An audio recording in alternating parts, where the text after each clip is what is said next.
সালামু আলাইকুম। আচ্ছা, আমরা হচ্ছে আজকে দ্বিতীয় ক্লাস। আমরা প্রথম দিনের ক্লাসে যে ইনফরমেশন টেকনোলজি আইটি পলিসি এবং হচ্ছে অ্যাক্ট শেয়ার করেছি। এটা একটু দেখতে সময় লাগবে আমাদের, কারণ বড় একটা অ্যাক্ট আর পলিসিটাও বেশ বড়। আপনাদের যদি ওইটাতে স্পেসিফিক কোশ্চেন থাকে তাহলে আমরা ওইটাতে আজকে একটু ওভারভিউ করব। না হলে হয়তো আমরা লার্নিং অবজেক্টিভ টু থেকে শুরু করবো। এটার কারণ হচ্ছে যে ওইটা আপনারা একটু সময় নিয়ে দেখলে, কোশ্চেন করলে ওইটা সহ আমার উত্তর দেওয়াটা সহজ হবে। আর না হলে আমি শুধু যদি বলে যে আপনাদের ওই বেসিক আইডিয়া গুলো ক্লিয়ার হবে না, কোশ্চেন গুলো প্রপার করতে পারবেন না, পরে এই অ্যাক্ট নিয়ে আবার যখন রিভিশন করতে যাবেন তখন সময়টা বেশি লাগবে। এটা হচ্ছে আমার আন্ডারস্ট্যান্ডিং। বাকি আপনাদের যদি কোনো কোশ্চেন থাকে আমার শেয়ার করেন, নাহলে আমরা লার্নিং অবজেক্টিভ টু তে চলে যাব, যেটা আমাদের সিলেবাসের দ্বিতীয় অধ্যায়। স্যার, ওই যে আপনি বলছিলেন ওই যে সিসেন ম্যানুয়াল থেকে এটা দিবেন বা গত ক্লাসের যে সৃজনশীল। গত গত ক্লাসে আমরা যা পড়েছি সিসা ম্যানুয়ালে ওইগুলো কিছু নাই। গত ক্লাসে আমরা যা পড়েছি সবগুলো হচ্ছে আমাদের নিজস্ব বাংলাদেশি ল, অ্যাক্ট এবং ওইটার পলিসি। সিসা ম্যানুয়াল থেকে যে পার্টটুকু আসবে আমি ওইটুকু দিব আপনাদেরকে অবশ্যই। গতকালকের আচ্ছা। ক্লাসে আমরা যেটা করেছি, স্যার গতকাল না, গত সপ্তাহের ক্লাসে আমরা যেটা করেছি ওইটা সিসা ম্যানুয়ালে কিছুই নেই ওইখানে। আচ্ছা অবশ্যই আপনারটাই সঠিক, আমরা শেয়ার করবো আপনাদেরকে।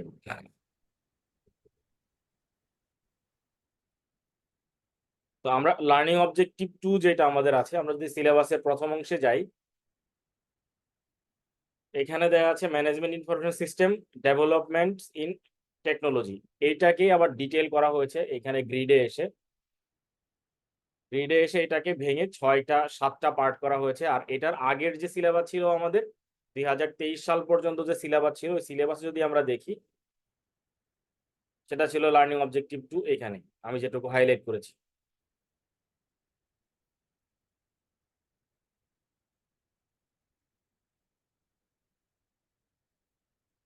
তাহলে আমাদের আগের সিলেবাসের সাথে নতুন সিলেবাসের যতটুকু পরিবর্তন আমরা এখানে দেখতে পাচ্ছি।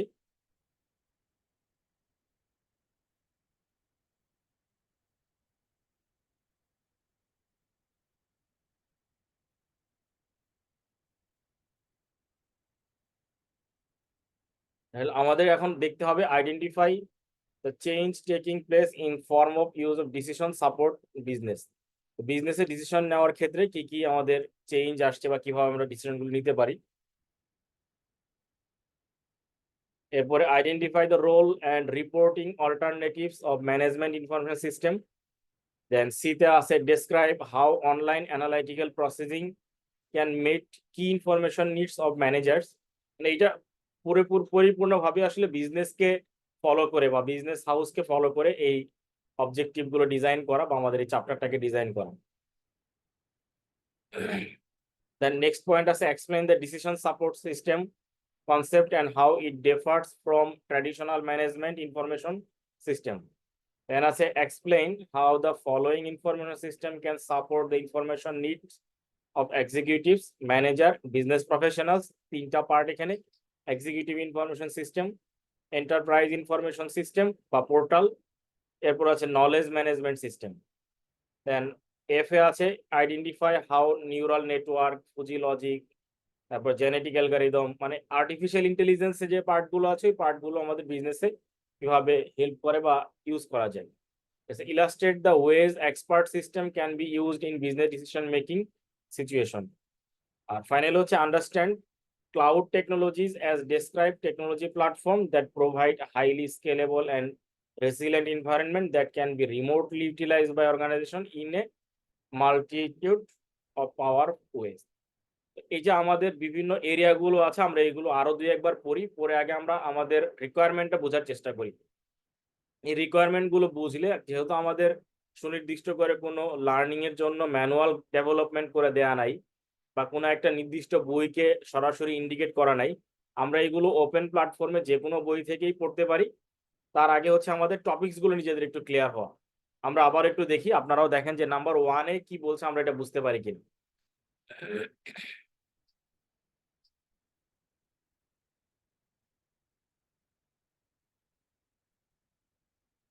তাহলে স্যার, এটার এই সিলেবাসটা বা এই চ্যাপ্টারটা অ্যাডজাস্ট করব কোথায় থেকে পুরোটা তাহলে?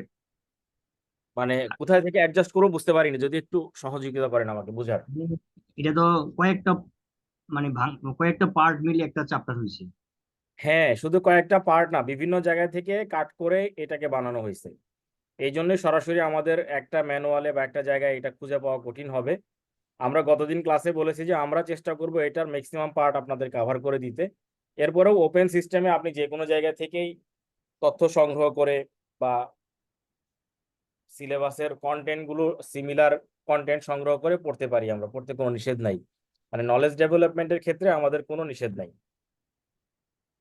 তো সেক্ষেত্রে আমরা আগে আমাদের এই কন্টেন্ট গুলো আগে বুঝি, কন্টেন্ট গুলো বুঝলে আমাদের জন্য পরবর্তীতে যাওয়া বা দেখা অনেক সহজ হবে।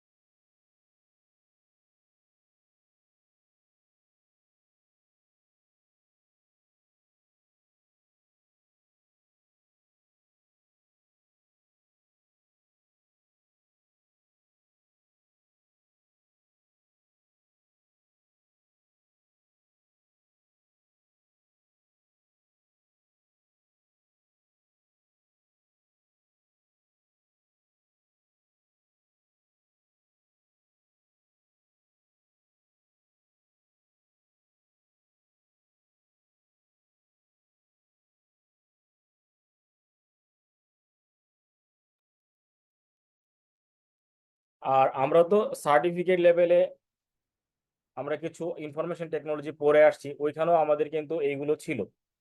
হ্যাঁ, management information system, decision support system, decision tree, তারপরে transaction processing system, TPS, MIS, এগুলো কিন্তু আমাদের ওইখানেও কিছু কিছু ছিল।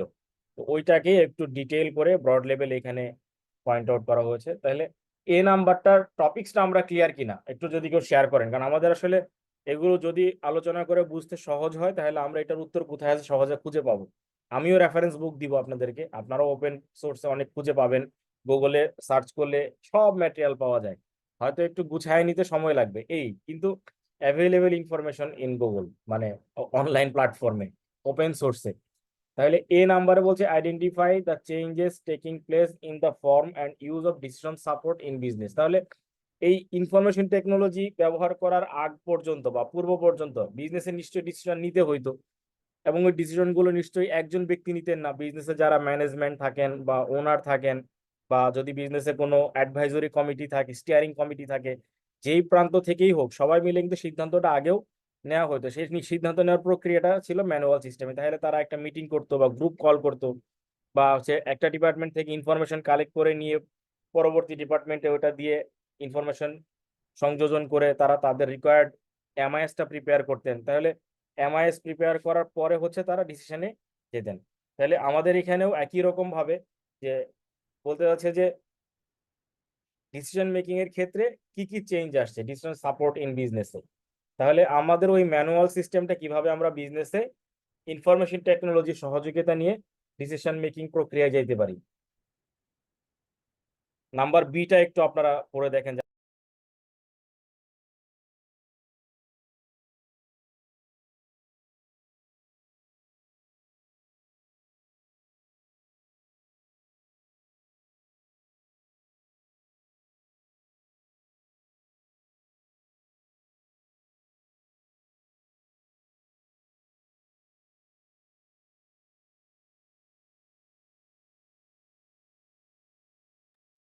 তাহলে নাম্বার টু যেটা, সরি, বি ক্যাটাগরিতে identify the role and reporting alternatives of management information system.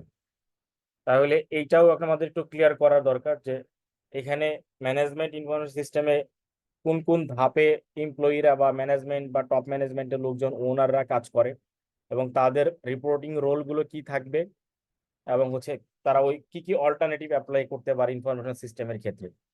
Describe how online analytical processing can meet key information needs of managers. তাহলে ইনফরমেশন ম্যানেজারদের কি কি প্রয়োজন হয় এটাও একটু আমাদের অ্যানালাইটিক করে বুঝতে হবে যে ম্যানেজমেন্ট ইনফরমেশন সিস্টেমে ম্যানেজাররা কি কি চায়। তাহলে আমরা কিন্তু এমআইএস এর বেশ কয়েকটা ক্যাটাগরি এখানে পাবো, যে এমআইএস গুলোর মাধ্যমে ইনফরমেশন সিস্টেম এর মাধ্যমে বিজনেস হাউস বা ম্যানেজাররা তাদের ডিসিশন মেকিং এর প্রক্রিয়াটা।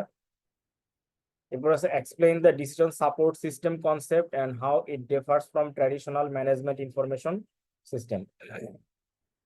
তাহলে ডিসিশন সাপোর্ট সিস্টেমের কনসেপ্টটা ক্লিয়ার করা এবং ট্র্যাডিশনাল ম্যানেজমেন্ট ইনফরমেশন সিস্টেম এবং এখন আমাদের যে লেটেস্ট ইনফরমেশন সিস্টেম বা আইটির উপরে বেসিস করে সিস্টেম, এইটার সাথে ডিফার গুলো কি বা কি কি অ্যাডভান্সমেন্ট আছে এইটা আমাদের আন্ডারস্ট্যান্ডিং ক্লিয়ার করতে হবে। কারণ আমাদের কিন্তু এমসিকিউ নেচারের বা শর্ট কোশ্চেন নেচারের অনলাইন এক্সাম, কাজেই আমরা যদি আমাদের আন্ডারস্ট্যান্ডিং গুলো ক্লিয়ার না করি তাহলে ওইখানে গিয়ে সঠিক উত্তর করাটা বেশ কঠিন হয়ে যেতে পারে। আছে হচ্ছে executive information system, enterprise information portal, knowledge management system, এই সবগুলো নিয়ে আমাদের information needs of executive managers and information বা বিজনেস প্রফেশনালস। দেন আছে identify how natural neural network, fuzzy logic, genetic algorithm, virtual reality and intelligent agents can be used in business. এই যে কয়েকটা লেখা আছে সবগুলো আমাদের আর্টিফিশিয়াল ইন্টেলিজেন্সের পার্ট। তাহলে আমরা আর্টিফিশিয়াল ইন্টেলিজেন্সের যে চ্যাপ্টারটা ওইটাতে গেলে এই এফ নাম্বারে সবগুলোর অ্যান্সার আমরা পেয়ে যাবো। Illustrate the ways expert system can be used in business decision making situation, এটাও আমাদের আসলে আর্টিফিশিয়াল ইন্টেলিজেন্সের একটা পার্ট। আর ফাইনালটা হচ্ছে আমাদের ক্লাউড বেসড টেকনোলজি, মানে আমাদের সার্ভারের যে অ্যাডভান্স টেকনোলজি বা লেটেস্ট টেকনোলজি, ওই পদ্ধতিতে আমরা কি কি ভাবে আমাদের এনভায়রনমেন্টকে রিমোটলি ম্যানেজ করতে পারি, বিজনেসকে রিমোটলি ম্যানেজ করতে পারি, এই প্রক্রিয়াগুলো আমাদের ক্লাউড টেকনোলজি সিস্টেমে ডিস্ট্রিবিউটেড মডিউলে বা হচ্ছে সেন্ট্রালাইজ মডিউলে এবং আমাদের রিমোটলি আমরা কিভাবে অর্গানাইজেশন ইনফরমেশনগুলোকে পাওয়ারফুল ওয়েতে ইউজ করতে পারি।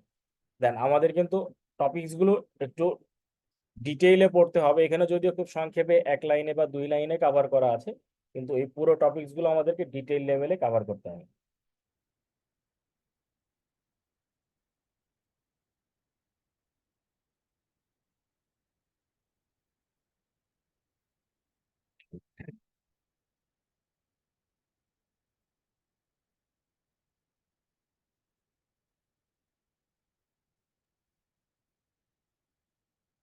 তাহলে আমরা একটু এটা ক্লিয়ার করার চেষ্টা করি, আপনারা দেখেন যে আমরা বুঝতে পারছি কিনা। অ্যাটলিস্ট প্রশ্নগুলো কি হইতে পারে সেটা দেখে আমরা উত্তরগুলি খুঁজবো। এবং প্রশ্ন যদি আমরা সঠিকভাবে আইডেন্টিফাই করতে না পারি, অ্যান্সার খুঁজতে গেলেও দেখা যাবে যে আমরা সঠিক অ্যান্সার খুঁজে পাবো না।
আমাদের স্ক্রিনটা মনে হয় দেখা যাচ্ছে, আমার স্ক্রিনটা।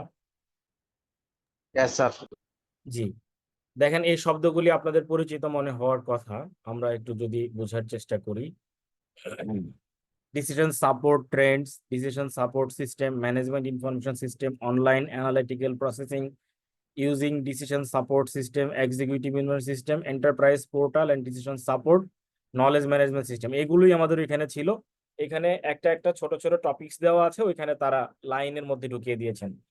সেকেন্ড আছে আমাদের expert system, neural network, fuzzy logic, genetic algorithm, virtual reality, intelligent agent, ওইখানে যেগুলো ছিল আমাদের টপিকসের সাথে এগুলো কভার করে, তাই না? জি স্যার। তো এইটা আমরা সার্টিফিকেট লেভেলে কিছু দেখেছি হয়তো, এখন আমরা একটু ডিটেইলে যাচ্ছি।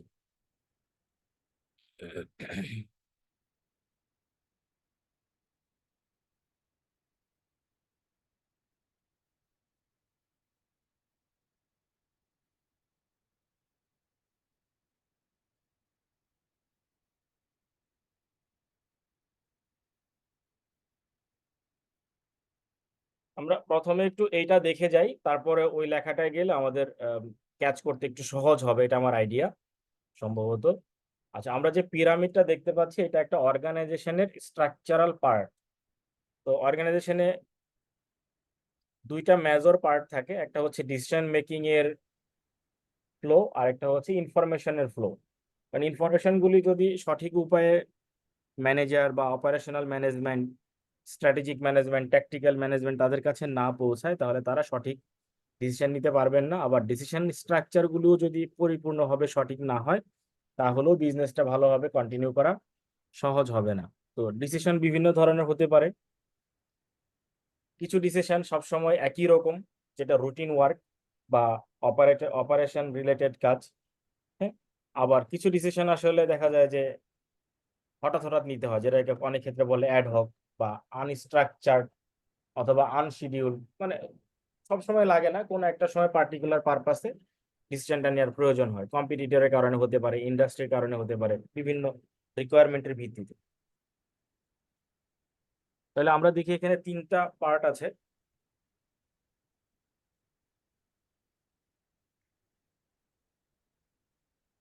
নিচের দিকে আমরা যদি তাকাই, দেখা যায় অপারেশনাল ম্যানেজমেন্ট, যারা সরাসরি বিজনেসের অপারেশনে কাজ করে, রেগুলার অ্যাক্টিভিটিস বা বিজনেসের যে কারণে তাদের সেই অবজেক্টিভ গুলো তারা কমপ্লাই করার চেষ্টা করে। এই পার্টে যারা কাজ করে তারা অপারেশন ম্যানেজমেন্ট বা সেলফ ডিরেক্টেড টিমস, যাদেরকে একটা নির্দিষ্ট কাজ দিয়ে দেওয়া হয়, তারা ওই কাজগুলো একইভাবে বারবার রিপিটেডলি করতে থাকে। খুব বেশি পরিবর্তন এখানে হয় না বা হওয়ার সুযোগ না, যদি না ম্যানেজমেন্টের বিজনেস মডেলে কোনো পরিবর্তন আসে। দেন আমরা মিডল টায়ারে যাদেরকে দেখছি, তারা tactical management, business unit manager এবং সেলফ ডিরেক্টেড টিমস। দেখা যাচ্ছে একই শব্দ দুই জায়গায় মনে হচ্ছে, যে নিচেও লেখা সেলফ ডিরেক্টেড টিম, ওইখানেও লেখা সেলফ ডিরেক্টেড টিম। কারণ দুইটা টিমের মধ্যে কিছু কমন টিম মেম্বার বা স্টাফরা থাকে, যারা আসলে একই কাজ বারবার করতে থাকে, রুটিন ওয়ার্ক, যাদের কাজগুলো আসলে আগে থেকেই ডিজাইন করা। হয়তোবা দেখা যায় যে কোনো ইনফরমেশন ফিল আপ করা বা হিস্ট্রিক্যাল ডাটা কালেক্ট করা, এরপরে হতে পারে যে তাদের কোনো প্রোগ্রাম বা শিডিউল করে দেওয়া, সেই প্রোগ্রাম অনুযায়ী ডাটা ম্যানেজমেন্ট করা। এই একই রকম কাজ যারা করে তাদেরকে সেলফ ডিরেক্টেড টিম মেম্বার্স বলা হয়। আর বিজনেস ইউনিট ম্যানেজাররা আসলে তাদের আন্ডারে কয়েকজন টিম মেম্বার থাকে। আমরা সবাই জানি যে ম্যানেজাররা আসলে একটু সিনিয়র বা মিড ক্যাটাগরির হয়, তারা কয়েকজন টিম মেম্বারকে ম্যানেজ করে। তাহলে ট্যাকটিক্যাল ম্যানেজমেন্টের পার্ট আমরা জানলাম। অপারেশনাল ম্যানেজমেন্ট, এর উপরে পিরামিডের উপরের দিকে আছে আমাদের স্ট্র্যাটেজিক ম্যানেজমেন্ট বা এক্সিকিউটিভ অ্যান্ড ডিরেক্টরস। তো এই স্ট্র্যাটেজিক ম্যানেজমেন্টের পার্টটা হচ্ছে most important for that organisation. তারা যেটা করে যে ওয়াইড স্কোপে ডিসিশন নেয়। ডিসিশন নেওয়ার ক্ষেত্রে এক্সটার্নাল স্টেক হোল্ডার বা এক্সটার্নাল পার্টিদের ইনফরমেশন বা রিয়াকশনকে তারা কমপ্লাই করে ডিসিশন নেয়, এবং তাদের ডিসিশনগুলো ফ্রিকুয়েন্টলি হয় না, তারা ইনফ্রিকুয়েন্ট ডিসিশন নেয়। মানে একটা সিদ্ধান্ত নিয়ে ওই কার্যক্রমগুলি কোম্পানিতে পরিচালনা করতে একটা সময় লাগে, এজন্যই একই সিদ্ধান্ত তারা বারবার নেয় না, একটা সিদ্ধান্ত নিয়ে কাজগুলিকে মনিটর করে কোম্পানির ভিতরে পরিচালনা করার জন্য, বিজনেস হাউসে পরিচালনা করতে। আর নিচের দিকে যারা কাজ করে অপারেশনাল ম্যানেজমেন্টে, তারা প্রি শিডিউল বা প্রি স্পেসিফাইড কাজগুলি করে, তারা ডিটেইল লেভেলে কাজ করে, ফ্রিকোয়েন্টলি করে, একই কাজ বারবার করে, হিস্ট্রিক্যাল কাজগুলি করে যেটা আগে থেকে শিখে আসছে, এবং কোম্পানির ভিতরে ইন্টারনাল কাজ করে, এবং তাদের ফোকাসগুলো থাকে খুবই ছোট এরিয়াতে, ন্যারো ফোকাস থাকে। এটা আমরা মোটামুটি সবাই বুঝি এখানে আমরা যারা আছি, তারপরেও আমাদের আন্ডারস্ট্যান্ডিং আর একটু বেটার করার জন্য আমরা এটা ডিসক্রাইব করছি। তাহলে অর্গানাইজেশনের পিরামিড অনুযায়ী আমরা দেখছি তিনটা টায়ার আছে, এখানে তিন লেভেলের এমপ্লয়ি বা ম্যানেজমেন্ট কাজ করে ইনফরমেশনের কারণে। আবার ডিসিশনের ক্ষেত্রেও তিন ধরনের ডিসিশন হয়, একটা হচ্ছে স্ট্রাকচার্ড ডিসিশন, আর একটা হচ্ছে সেমি স্ট্রাকচার্ড, আর একটা হচ্ছে আনস্ট্রাকচার্ড। তাহলে স্ট্রাকচার ডিসিশন গুলো হচ্ছে এরকম যে একবার সিদ্ধান্ত নিয়ে কন্টিনিউয়াস ওই অপারেশনটা চলতে থাকবে। আর সেমি স্ট্রাকচার মাঝে মাঝে পরিবর্তন হতে পারে, অথবা রিয়েকশনের কারণে এখানে অ্যাডজাস্টমেন্ট দেওয়ার প্রয়োজনীয়তা থাকতে পারে। আর আনস্ট্রাকচার্ড গুলো হচ্ছে যে এটা কোম্পানির নিউ কোনো ডিসিশন বা নতুন কোনো কম্পিটিটরের কারণে এখানে বিজনেস একটা চেঞ্জ আসছে, ওই চেঞ্জের জন্য যে সিদ্ধান্তগুলো নিতে হয়েছে। তাহলে এইখানে 3 ধরনের ডিসিশনের আমরা ক্রাইটেরিয়া দেখছি, 1 2 3। আপনারা একটু বলবেন কি কি ডিসিশন। আমাদের এই হায়ারার্কি পিরামিডে 3টা আমরা পার্ট দেখতেছি, এবং ইনফরমেশনে আমরা 2টা মেজর এরিয়া দেখছি, যে কিছু ইনফরমেশন রেগুলার বেসিসে একই রকম চলতে থাকে, টাস্ক এবং ম্যানেজমেন্ট। কিছু হচ্ছে আমাদের মাঝে মাঝে প্রয়োজন হয়, বা ওই কোনো রিয়েকশনের কারণে তাদেরকে নতুন করে অ্যাকশনে যেতে হয় বা নতুন করে ডিসিশন মেক করতে হয়। এই পার্টটুকু আমার আইডিয়া যে আমরা সবাই মোটামুটি ক্লিয়ার। তাহলে আমাদের 3টা ডিসিশন স্ট্রাকচার কি কি?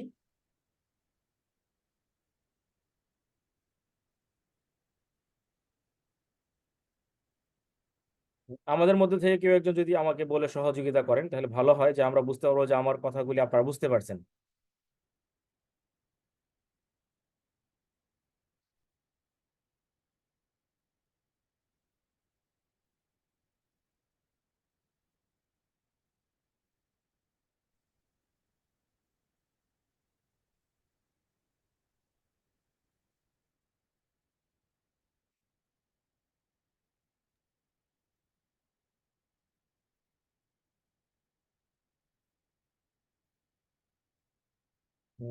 কেউ শেয়ার করতে চাচ্ছেন না, তার মানে হচ্ছে কেউ শুনতে পাচ্ছেন না আমাদেরকে।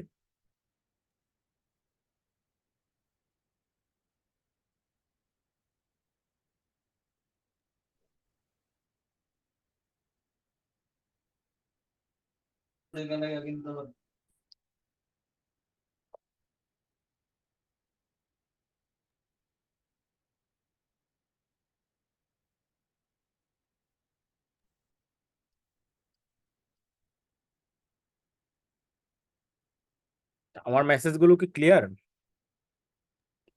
জি স্যার। Clear, sir. আচ্ছা, ঠিক আছে, কারণ কেউ কিছু না বললে আমি ঠিক বুঝতে পারি না যে আমরা সঠিক জায়গায় আছি কিনা।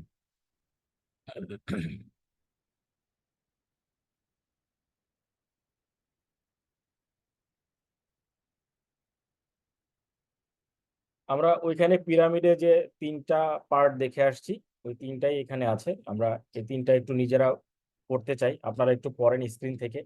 আমি এটা শেয়ার করে দিব আপনাদেরকে, স্ক্রিন থেকে আমরা একটু দেখি যে এই 3টা ম্যানেজমেন্টের যে আমরা নিচে দেখে আসলাম, এই 3টা আমরা বুঝতে পারি কিনা।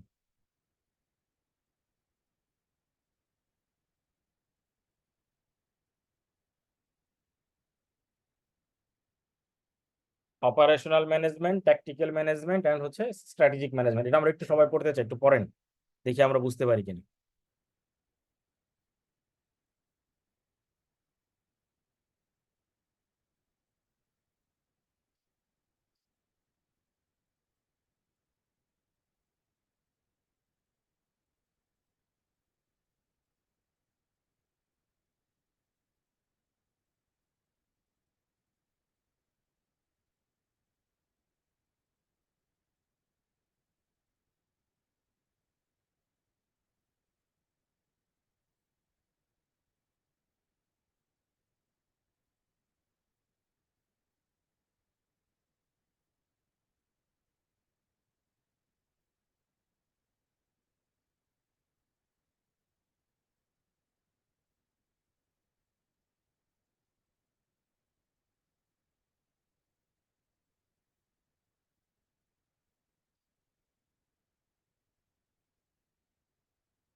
তাহলে আমরা অপারেশনাল ম্যানেজমেন্টে কি কি দেখছি? The management, the members of self directed teams or operating managers develop short range plans. কয়েকটা শব্দ কিন্তু এখানে মনে রাখতে হবে, যে অপারেশনাল ম্যানেজমেন্টে যারা কাজ করে তারা আসলে ছোট ছোট প্ল্যান নিয়ে কাজ করে, আহ, বা উইকলি প্ল্যান নিয়ে কাজ করে। They direct the use of resources and the performance of tasks according to procedure and within budget and schedules they established for the teams and other work group of the organization. তারা কিন্তু নিজেদের জন্য যে কাজগুলো করছে এগুলো তাদের team মেম্বাররা আদার গ্রুপ মেম্বাররা আবার রিইউজ করবে বা এই কাজগুলোকে তারা আবার তাদের কাজে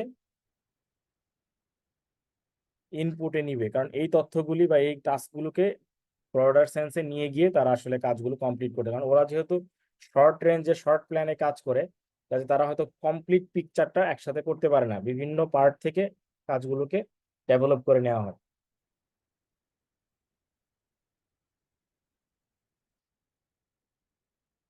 তো আমরা যদি এইটা না দেখে বলতে চাই যে অপারেশনাল ম্যানেজমেন্টের ডেফিনেশনটা কি হতে পারে, জাস্ট একটু আমাদের কারো যদি শেয়ার করার সুযোগ হয় আমরা যেটা বুঝতে পারলাম এখানে, বা অপারেশনাল ম্যানেজমেন্ট ডেফিনেশনটা কি হবে? তার অপারেশনাল ম্যানেজমেন্ট হচ্ছে যারা হচ্ছে সরাসরি অপারেশনের সাথে জড়িত আর কি, এবং যারা ছোটখাটো যেমন শর্ট প্ল্যান গুলো, শর্ট রেঞ্জের যে প্ল্যান গুলো আছে আর কি, এগুলো নেয়। লো লেভেলের যে ওয়ার্কার গুলা মূলত অপারেশনের সাথে জড়িত আর হ্যাঁ, আর যদি কেউ দুই একজন আইডিয়া শেয়ার করেন, আমরা আইডিয়াগুলো শেয়ার করলে হবে যে আমাদের তো অনলাইন বেসড এক্সাম হবে শর্ট কোশ্চেন নিয়ে, তো এই জন্য আমাদেরকে একটু মানে ডিটেইল ক্লিয়ার হইতে হবে, তাহলে এটা সহজে আমাদের জন্য বুঝতে এবং মনে রাখতে পারবো আমরা।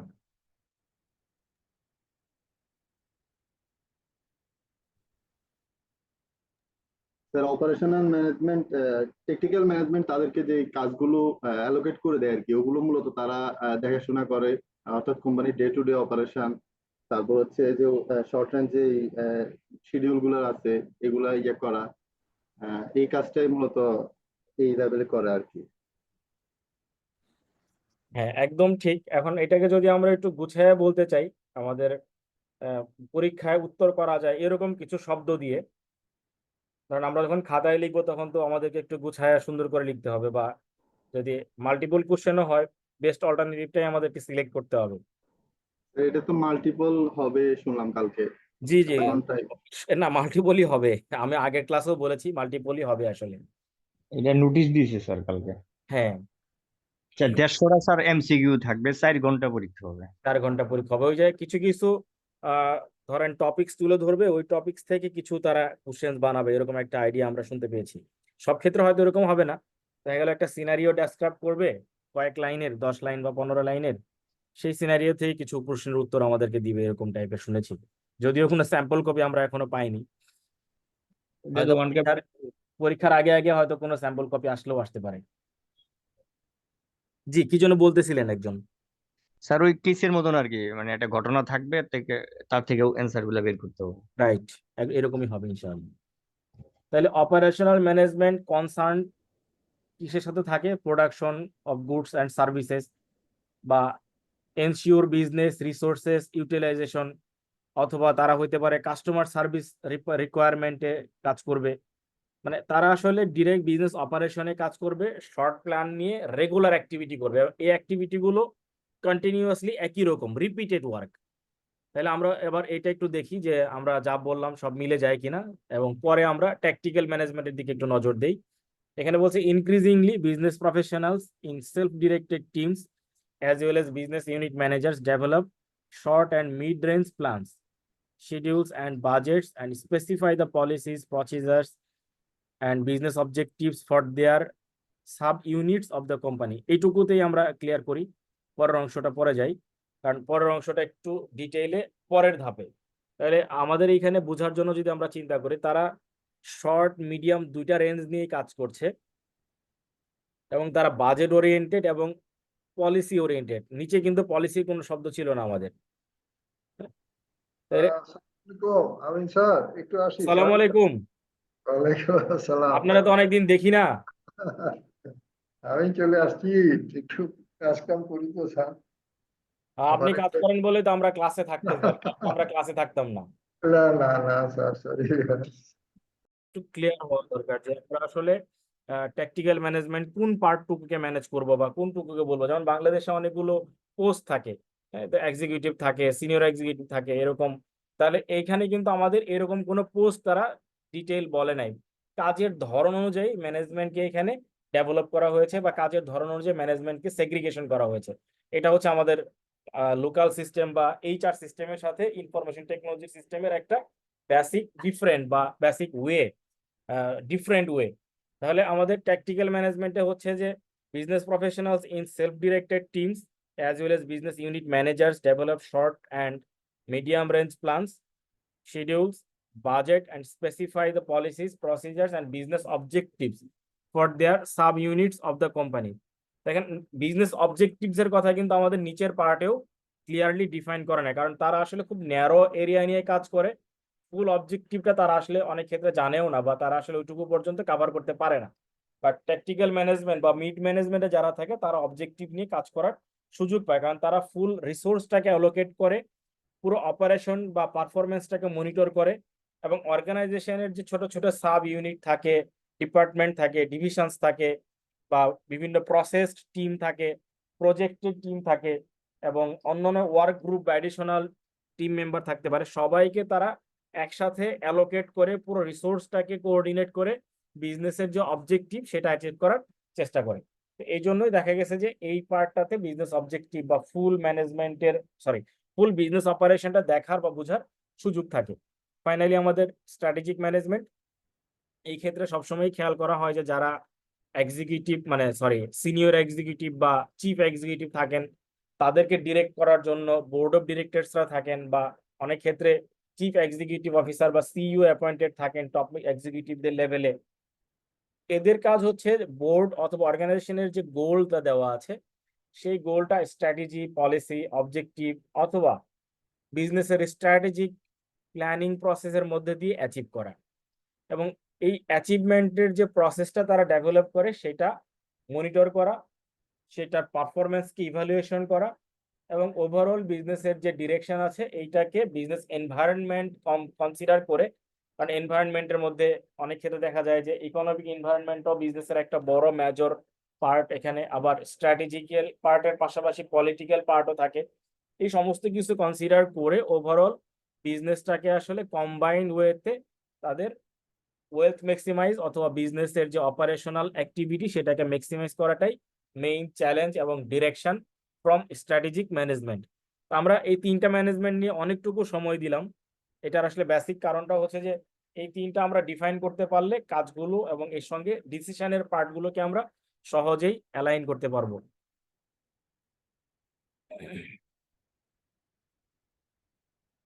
তাহলে আমরা এই অংশটুকু প্রথমে দেখি নাই, স্কিপ করে গিয়েছিলাম, কভার করার জন্য পেছনে আসলাম। এখানে খুব ইম্পর্টেন্ট কিছু নাই, এই তিনটা পার্ট এখানে ইম্পর্টেন্ট। এরপরে আছে আমাদের ইনফরমেশন কোয়ালিটি।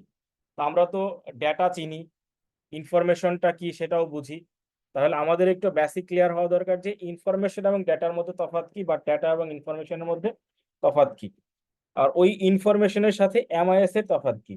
যে ইনফরমেশন হলেই কি সেটা এমআইএস হবে, বা ডেটা হলেই কি সেটা ইনফরমেশন হবে? তাহলে এই যে তিনটা বেসিক পার্ট, এই তিনটা বেসিক পার্টে আসলে আমাদের ইনফরমেশনের কোয়ালিটি ডিফাইন করে। তাহলে আমরা একটু বোঝার চেষ্টা করি যে ডেটা, ইনফরমেশন এবং এমআইএস।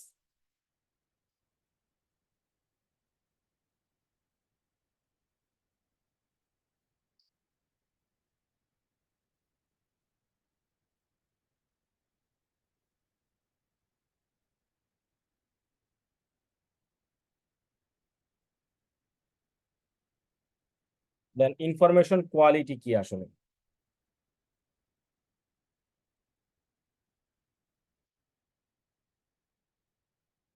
কিছু ইনফরমেশন আপনার কাছে আমি সাপ্লাই করলাম যেটা আপনার কাছে ইউজলেস বা আসলে মিনিংফুল না, ইনফরমেশনটা এমন ভাবে প্রেজেন্ট করা যে ওইটা কোয়ালিটি অফ ইনফরমেশন বা টাইমিং একটা ফ্যাক্ট, যে যেই সময় ইনফরমেশনটা দরকার ছিল ওই সময় আমরা পাইলাম না, বা ইনফরমেশনের যে অ্যাট্রিবিউট এগুলো আসলে প্রপার না ইন এ সেন্স হচ্ছে যিনি ইউজারের পার্ট থেকে, কারণ প্রতিটা ইনফরমেশনই আসলে কারো না কারোর কাছে হয়তো ভ্যালুয়েবল, কিন্তু যিনি এটার ইউজারের কাছে ভ্যালুয়েবল না হলে ইনফরমেশনের কোয়ালিটিটা আসলে ডেটোরিয়েট করে, ওটা প্রপার কোয়ালিটি ইনফরমেশন হয় না। তাহলে ইনফরমেশনকে হাই কোয়ালিটি অথবা কোয়ালিটিফুল বলতে চাইলে আমাদের ইনফরমেশনের বেসিক কিছু ডাইমেনশন কভার করতে হবে। বেসিক ডাইমেনশনের মধ্যে 3টা ডাইমেনশন সবসময় আলোচনায় আসে। একটা হচ্ছে টাইম, একটা কন্টেন্ট অ্যান্ড হচ্ছে ফর্ম। তাহলে ইনফরমেশনের 3টা বেসিক ডাইমেনশন, একটা হচ্ছে টাইম, কন্টেন্ট অ্যান্ড ফর্ম। আমি এই এরিয়াটা হাইলাইট করছি, তাইলে বুঝতে সহজ হবে বইয়ের কোথায় এটা আছে। তাহলে আমাদেরকে এইটুকু কভার করতে হবে যে ইনফরমেশনের কয়টা ডাইমেনশন আমরা কভার করবো। আমি এই যে ইয়েলো মার্ক করেছি এই এরিয়াটা একটু দেখেন। Information as having the 3 dimensions of time, content and form. এই যে টাইম, কন্টেন্ট, ফর্ম, এই 3টার মাধ্যমে আসলে ইনফরমেশনের কোয়ালিটিটা আমরা প্রাইমারিলি জাজ করতে পারি বা অ্যাসেস করতে পারি। বিজনেস প্রফেশনালসরা এইটার উপরে ভিত্তি করে আসলে ইনফরমেশনের কোয়ালিটি খেয়াল করে। তো ইনফরমেশন যদি আউটডেটেড হয়, ইনঅ্যাকিউরেট হয়, অথবা এমন একটা ফর্মে দেওয়া হলো যে ফর্মটা আমাদের জন্য আন্ডারস্ট্যান্ডেবল না, বা হইতেছে যেই ফর্মে মিনিং আছে সেটা মিনিংফুল না আমাদের জন্য, তাহলে ইনফরমেশনের কোয়ালিটিটা আসলে কভার করবে না।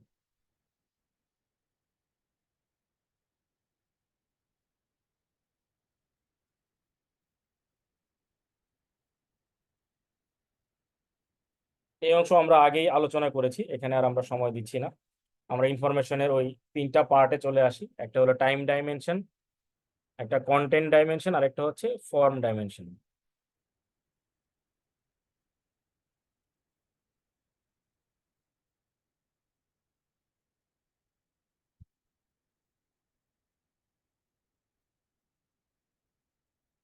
এটার নিচে কয়েকটা কিওয়ার্ড আছে, আমরা একটু ফলো করি।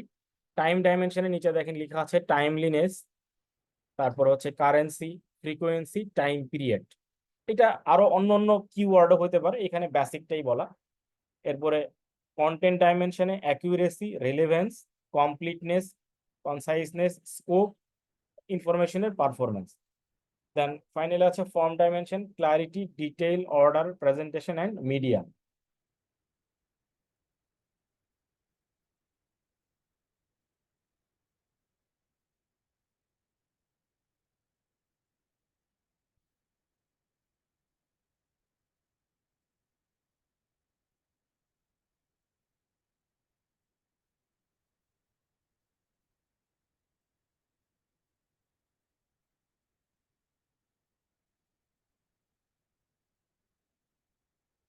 তাহলে টাইম ডাইমেনশনের যে কিওয়ার্ড গুলি আছে, টাইমলিনেস, এটার পাশে আছে information should be provided when it is needed. যখনই ইনফরমেশনের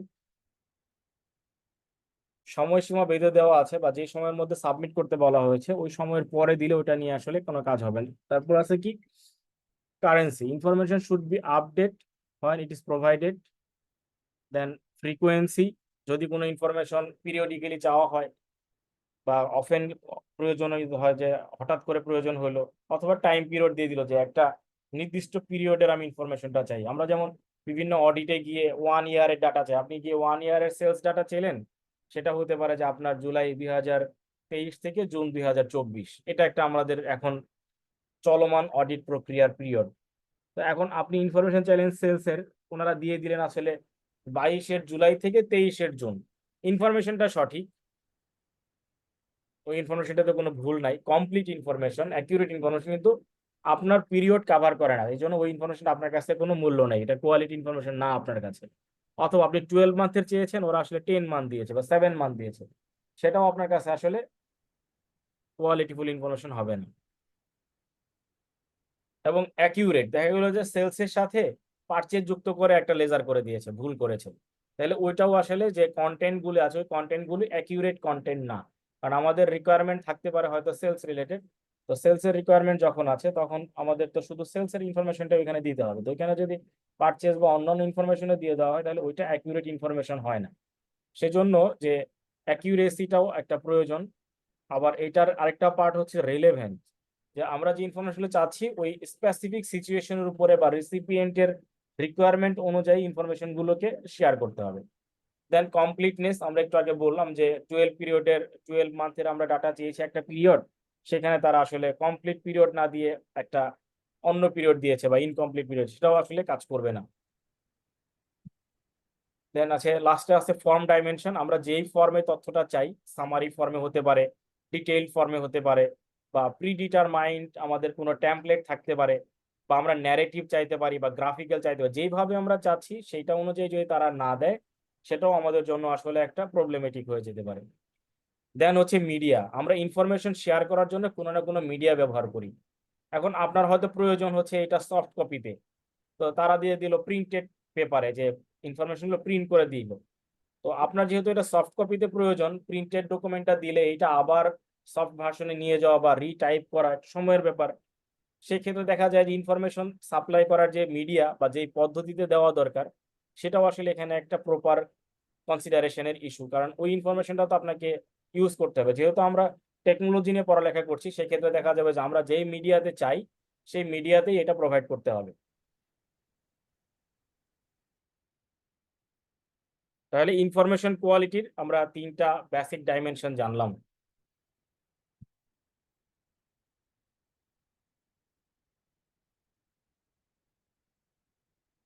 দেন আমরা ডিসিশন স্ট্রাকচারের উপরে যে পিরামিডটা দেখে আসছি কিছুক্ষণ আগে, ওইটাকেই একটা টেবুলার ফর্মে এখানে দেয়া আছে, যে 2টা পার্ট এখানে কভার করা।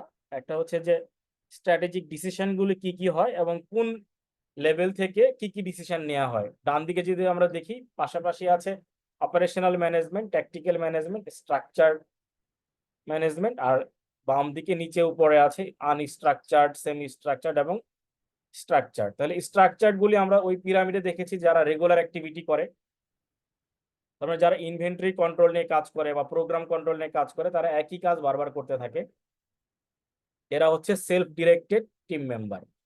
দেন semi structured, credit management, production scheduling, daily work assignment, tactical ম্যানেজমেন্টে কিছু এমপ্লয়ি যারা এমপ্লয়ি পারফরমেন্স অ্যাপ্রাইজ করে। সেমি স্ট্রাকচার্ড কেন বললাম, যে এগুলো পার্শিয়ালি ডিজাইন থাকে এবং এটা পিরিয়ডিক্যালি করা হয়, হয়তো 6 মাস পর পর বা 1 বছর পর পর করা হয়। ক্যাপিটাল বাজেটিং, প্রোগ্রাম বাজেটিং, কারণ এগুলো রেগুলার করার কোনো সুযোগ নেই, এগুলো হয়তো মিনিমাম 6 মান্থ ইন্টারভেলে করতে হবে। কারণ প্রোগ্রাম বাজেটিং বা ক্যাপিটাল বাজেটিং যদি প্রতি মাসে মাসে করি আমরা, তাহলে ক্যাপিটাল ম্যানেজমেন্ট করাটাও কঠিন হয়ে যাবে। সেক্ষেত্রে এটা ট্যাকটিক্যাল ম্যানেজমেন্টের একটা পার্ট এবং তারা সেমি স্ট্রাকচার্ড ওয়েতে করে। মোস্টলি ডিজাইন করা থাকে, পিরিয়ড একটা আলাদা আলাদা থাকে। দেন আমরা যদি বিজনেস প্রসেসের ক্ষেত্রে দেখি, যে ট্যাকটিক্যাল ম্যানেজমেন্ট যদি কোনো কারণে বিজনেসে পরিবর্তন আনতে হয়, ইঞ্জিনিয়ারিং বা রি ইঞ্জিনিয়ারিং করতে হয়, এটাও আসলে সেমি স্ট্রাকচার্ড বা আনস্ট্রাকচার্ড পার্টে পড়ে। কারণ কিছু ক্ষেত্রে সেমি স্ট্রাকচার্ডে পড়ে এই জন্য বলছি যে আগে থেকেই প্ল্যান করা থাকে যে ওই পিরিয়ডিকে করবে, তাহলে আগে থেকেই তাকে ইনস্ট্রাকশন দেওয়া আছে। যদি ইনস্ট্রাকশন না থাকে তাহলে এটা আনস্ট্রাকচার্ড, আর যদি ইনস্ট্রাকশন পূর্ববর্তী কোনো কোয়ার্টারে বা 6 মান্থ আগের কোনো রিপোর্টে দিয়ে দেওয়া থাকে, তাহলে এটা হবে তখন সেমি স্ট্রাকচার্ড। দেন ফাইনালি আমরা রাইট সাইডে দেখি স্ট্রাকচার্ড ম্যানেজমেন্ট। এখানে দেখা যায় যে নিউ বিজনেস অ্যাক্টিভিটিস বা হচ্ছে আমাদের কোম্পানি রিলেটেড রিঅর্গানাইজেশন, তারপরে প্রোডাক্ট প্ল্যানিং, মার্জার অ্যাকুইজিশন, অথবা আমরা কোনো সাইট যদি চেঞ্জ করতে চাই, সাইট লোকেশন রিলোকেশন।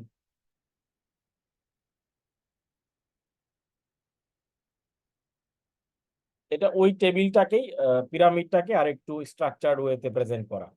তাহলে আমরা ডিসিশন স্ট্রাকচার জানলাম, ম্যানেজমেন্টের ক্রাইটেরিয়া বা পার্টগুলো জানলাম, কি কি ম্যানেজমেন্ট এখানে থাকতে পারে। তাহলে কোনো প্রোগ্রাম বা কোনো ডেভেলপমেন্ট যদি নেক্সট 5 ইয়ারের জন্য কোনো প্রতিষ্ঠান করতে চায়, তাহলে এটা কি ধরনের স্ট্র্যাটেজিক হবে, আনস্ট্রাকচার্ড, সেমি স্ট্রাকচার অথবা স্ট্রাকচার, আমরা নেক্সট 5 ইয়ারের কোনো প্ল্যান করতে চাই। স্ট্রাকচার হবে স্যার।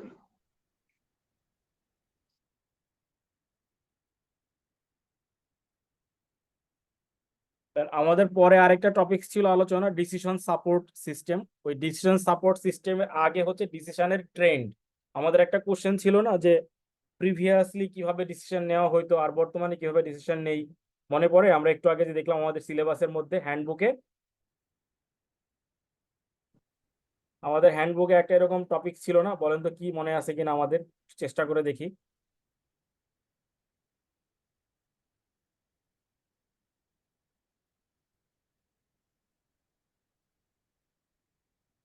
আমাদের একটা ছিল এরকম যে ডিসিশন সাপোর্ট সিস্টেম কনসেপ্টটা কি এবং এটা কিভাবে ডিফার করে ট্র্যাডিশনাল ম্যানেজমেন্ট এবং ইনফরমেশন সিস্টেমের।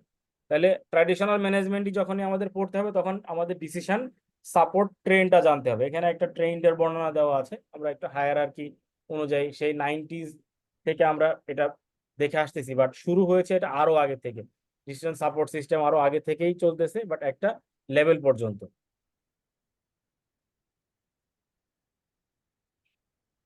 সরি।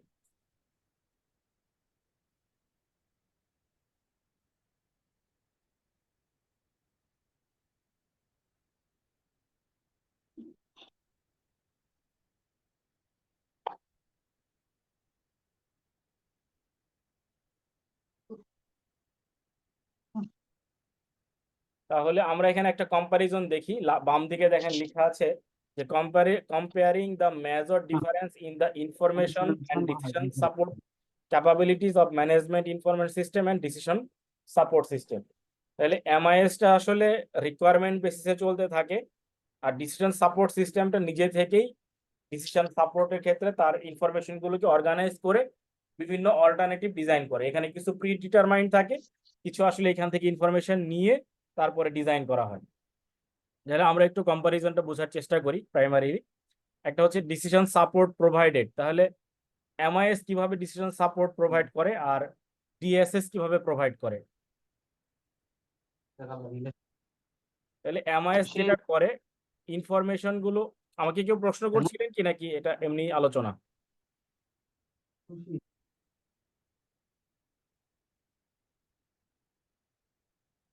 ডিসিশন সাপোর্টের ক্ষেত্রে এমআইএস যেটা প্রোভাইড করে অর্গানাইজেশনের ভিতরের যে পারফরমেন্স বা ইনফরমেশন অনুযায়ী চলতে থাকে, এইটাকে তারা অর্গানাইজ করে provide information about the performance of the organisation. এটা এমআইএস এর বেসিক পার্ট। ডিসিশন সাপোর্টের ক্ষেত্রে তারা এই ডিসিশনটা প্রোভাইড করে, সাপোর্টটা দেয়। আর ডিএসএস এর ক্ষেত্রে ডিএসএস একটা ইন্ডিপেন্ডেন্ট ম্যানেজমেন্ট সিস্টেম, যেটা ডিসিশন নেওয়ার ক্ষেত্রে সহযোগিতা করে অল্টারনেটিভ অ্যানালাইসিস করে। তাহলে provide information and decision support techniques to analyse specific problems or opportunities. তাহলে এমআইএস কিন্তু কোনো প্রবলেম বা অপরচুনিটি স্পেসিফাই করছে না বা অ্যানালাইসিস করতেছে না, ও শুধু ইনফরমেশনটা প্রোভাইড করতেছে, তাও আবার based on organisations performance.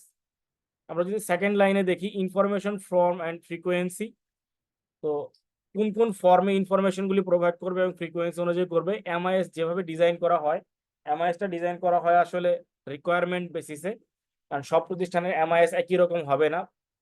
Top management বা যে ম্যানেজমেন্ট এটা ব্যবহার করবে তার একটা নির্দিষ্ট টেমপ্লেট থাকতে পারে, এটা পিরিয়ডিক হইতে পারে বা পিরিয়ডিক না হয়ে হঠাৎ হঠাৎ হইতে পারে, এক্সেপশন যখন প্রয়োজন সে ডিমান্ড করবে, ডিমান্ড বেসিসে হতে পারে। কিছু পুশ রিপোর্ট থাকতে পারে, যে আমাদের ডাটাবেস আছে, ডাটাবেস থেকে তারা এটা কপি করে নিবে, পুশ করে নিবে। আবার কিছু থাকে হচ্ছে রিপিটেড বা এটা চলতেই থাকবে, সব সময় ওই রিপোর্ট দিতেই থাকবে বা প্রশ্ন করবে উত্তর দিবে, রেসপন্সিভ। আর ডিএসএস এর ক্ষেত্রে হয় কি, ডিএসএস নিজে থেকেই ইন্টারেক্টিভ ওয়েতে কিছু ইনকোয়ারি করে এবং ওই ইনকোয়ারির রেসপন্সগুলি সহ একটা ডেটা প্রোভাইড করে। ওই ডেটা অনুযায়ী যারা ডিসিশন মেকার তারা তখন ডিসিশন নেওয়ার ক্ষেত্রে অল্টারনেটিভ অ্যানালাইসিস করে। তাহলে এখানে আমরা একটা বেসিক ফর্ম দেখতেছি যে এমআইএস হচ্ছে রিকোয়ারমেন্ট বেসিসে পিরিয়ডিক, এক্সেপশন বা on demand push report provide করতে পারে অথবা রেসপন্সিভ রিপোর্ট প্রোভাইড করতে পারে। আর ডিএসএস এর ক্ষেত্রে দেখা যাচ্ছে যে ডিএসএস নিজে থেকেই ইন্টারেক্টিভ ওয়েতে কিছু ইনকোয়ারি করে এবং ইনকোয়ারির রেসপন্সগুলি সহ অল্টারনেটিভ সহ আসলে ডিসিশনের জন্য প্রোভাইড করে টু ডিসিশন মেকার। দেন ইনফরমেশনের ফরম্যাট, এমআইএস এর ক্ষেত্রে দেখা যায় যে আগে থেকে প্রি স্পেসিফাইড বা প্রি কনফার্ম ফরম্যাটে হয় এবং ফরম্যাটটা টপ ম্যানেজমেন্টের অনুমোদন ছাড়া পরিবর্তন করা যায় না, তাহলে কি হয়, এটা ফিক্সড ফরম্যাট হয়। আর ডিএসএস এর ক্ষেত্রে যেটা হয়, ডিএসএস আপনি যেভাবে ইনফরমেশন চাচ্ছেন সেইভাবেই প্রোভাইড করতে পারে, কারণ এটা একটা সফটওয়্যারকে যেভাবে আমরা ডাটা রাখতে বলি সেভাবে রাখবে এবং কোয়েরি অনুযায়ী এখান থেকে আমরা ফ্লেক্সিবল ওয়েতে ডাটা বা ফরম্যাট অনুযায়ী কালেক্ট করতে পারি। এবং এখানে অনেক কিছু আমরা অ্যাড হক বেসিসে পেতে পারি, যেটা আগে থেকে জানা ছিল না বা বলা ছিল না, বাট এই মুহূর্তে আমাদের প্রয়োজন। এরকম কিছু যদি প্রয়োজন হয়, আমাদের যে ডাটা ওয়্যার হাউস বা যেটাকে আমরা ডাটাবেস ম্যানেজমেন্ট সিস্টেম বলি, ডাটাবেস ম্যানেজমেন্ট সিস্টেমের মধ্যে যদি আমাদের ডিএসএস সফটওয়্যারটা ইমপ্লিমেন্ট করা থাকে বা ডেপ্লয় করা থাকে, তাহলে ওইখান থেকে আমরা অ্যাড হক বেসিসে ইনফরমেশন কালেক্ট করতে পারি। দেন আছে information processing methodology. Information processing মেথোডোলজির ক্ষেত্রে যেটা বেসিক ডিফারেন্স হচ্ছে যে এখানে বিজনেসের ডাটাটাকে এক্সট্রাকশন করে তারপরে প্রোভাইড করা হয় বিজনেস ডাটা হিসেবে। আর ডিএসএস এর ক্ষেত্রে যেটা হয় যে নিজস্ব ডাটা এবং তার বিভিন্ন মডেলগুলোকে অ্যানালাইটিক্যাল পার্টগুলোকে ইউজ করে বিজনেসের ডাটা বা ইনফরমেশনকে প্রোভাইড করা হয়। তাহলে ডিএসএস একটু অ্যাডভান্স লেভেলে করতেছে, কারণ ওর কাছে কোম্পানির বেসিক ডাটা আছে, পাশাপাশি কিছু মডেল আছে। সেই মডেলটা সফটওয়্যার নিজে অ্যানালাইজ করে একটা বিজনেস ডাটা প্রোভাইড করতেছে মডেলিং করে। আর এমআইএস এ যেহেতু কোনো সফটওয়্যার নিজের কোনো কিছু কাজ করতে পারে না, ফিক্সড ফর্মে আগের যে ডাটাগুলি আছে বিজনেসের ওটাকে এক্সট্রাক্ট করে প্রয়োজন হলে বিজনেসের রিকোয়ারমেন্ট অনুযায়ী বিজনেস ডাটাটা প্রোভাইড করে। স্যার অ্যাডহকটা স্যার একটু বুঝি না, একটু বলুন স্যার। কোন পার্টটুকু একটু যদি আমাকে হেল্প করেন, কোন পার্টটুকু আমরা বুঝতে পারিনি? স্যার ওই যে অ্যাডহক যে বলছেন না, যে স্যার অ্যাডহক সিস্টেমে স্যার যে ইনফরমেশন অ্যাডহকটা হচ্ছে যে আমাদের আগে থেকে জানা ছিল না, হঠাৎ করে কোনো রিকোয়ারমেন্ট আসছে। অনেক জায়গায় দেখবেন যে আমরা অনেক সেক্ষেত্রে বলি অ্যাডহক কমিটি করা হয়েছে, তার মানে কি আগের যে কমিটি ছিল বা কখনো ছিল না, স্বল্প সময়ের জন্য একটা রিকোয়ারমেন্ট বেসিসে করা হয়েছে। এরকম আমাদের আগে থেকে এই ডাটা বা এই সাপোর্ট সিস্টেমের কোনো রিকোয়ারমেন্ট ছিল না, কিন্তু হঠাৎ করে আমাদের কিছু তথ্য প্রয়োজন হয়। তো এটা যেহেতু একটা সিস্টেম, ডিসিশন সাপোর্ট, এটা একটা অ্যাপ্লিকেশন, একটা সিস্টেম। অ্যাপ্লিকেশনের মধ্যে অনেক ইনফরমেশন আছে এবং বিভিন্ন মডেলিং আছে। ওই মডেলিং গুলো থেকে আমরা চাইলে আমাদের রিকোয়ারমেন্ট বেসিসে কিছু ডাটা আমরা এক্সট্রাক্ট করে নিতে পারি, যেটা আসলে হঠাৎ করে প্রয়োজন হয়েছে, এর আগে কখনোই ছিল না। Sir. Thank you sir. Sir দুইটা সিস্টেমেই তো আমরা যা ইনপুট দিচ্ছি সেই বেজে আমার আউটপুট চলে আসতেছে, তাই না? একদম ঠিক, কিন্তু এখানে অ্যাডিশনালি ডিএসএস এর মধ্যে একটা যেহেতু অ্যাপ্লিকেশন সফটওয়্যার আছে এবং ওর সাথে কিছু মডেল বেস আছে, এই জন্য ডিএসএস কিছু অতিরিক্ত তথ্য প্রোভাইড করতে পারে নিজে নিজে অ্যানালাইসিস করে। যেমন আমরা এখন যে বর্তমানে একটা নতুন সফটওয়্যার পেয়েছি, ফ্রিতেও ব্যবহার করা যায়, চ্যাট জিপিটি। আমরা কি করি, জি, আমরা স্যার। একটা টপিক নিয়ে লিখি, লেখার পরে যখন ওকে বলি এটা রিড্রাফট করো, ও কি করে নিজে থেকে আরো 2-4টা শব্দ যুক্ত করে বা আমাদের কোনো অপ্রয়োজনীয় বা ইনঅ্যাপ্রোপ্রিয়েট ওয়ার্ড থাকলে সেটাকে মডিফাই করে সে একটা সাজেশন করে। তো এই আমাদের ডিএসএস সিস্টেমটাও এরকম, ওর কিছু মডেল বেস আছে সিস্টেম সাপোর্ট সিস্টেমে। ওই মডেলে সে ওই বিজনেসের যে ডাটাটা এক্সট্রাক্ট করা হয়, যেটা আপনি বললেন আমরা যেটা ইনপুট দিই বা আমাদের ডাটাবেস ম্যানেজমেন্ট সিস্টেমের মধ্যে যে ডাটাটা আছে, ওইখান থেকে ডাটা এক্সট্রাক্ট করে সে তার মডেল এবং অ্যাপ্লিকেশনের ব্যবহার করে সে একটা সাজেশন প্রোভাইড করে এবং সেটা হচ্ছে আমাদের রিকোয়ারমেন্ট বেসিসে ইন্টারেক্টিভ ওয়েতে। জি স্যার, থ্যাংক ইউ স্যার। জি, ধন্যবাদ।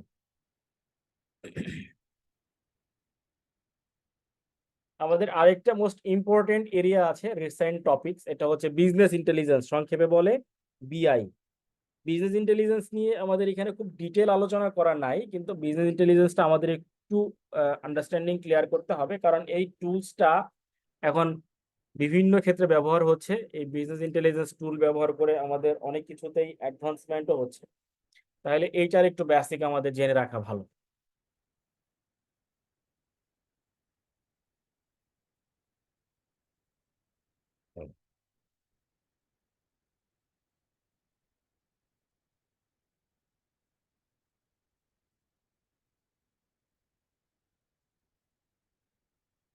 তাহলে বিজনেস ইন্টেলিজেন্স বলতে আমরা কি বুঝি? দুইটা শব্দই তো আমাদের কাছে খুবই পরিচিত, আমরা বিজনেসটাও বুঝি, ইন্টেলিজেন্সও বুঝি।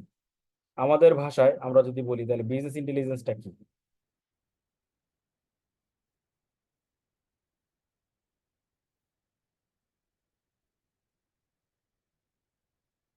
বাংলায় বলি, কোনো অসুবিধা নেই, আমরা আগে আন্ডারস্ট্যান্ডিং ক্লিয়ার করি।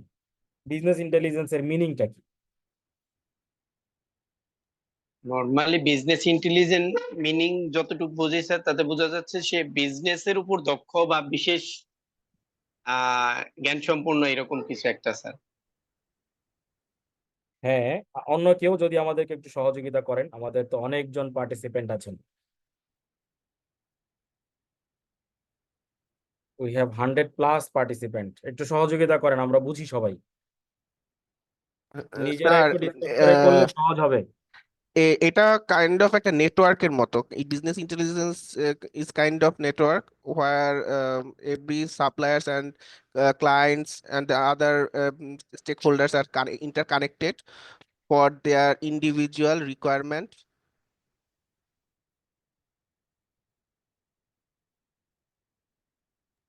এটা ঠিক জি। আছে? হ্যাঁ, ঠিক আছে, আমরা আরেকটু গুছায় বলবো, আমি হেল্প করব, চেষ্টা করব।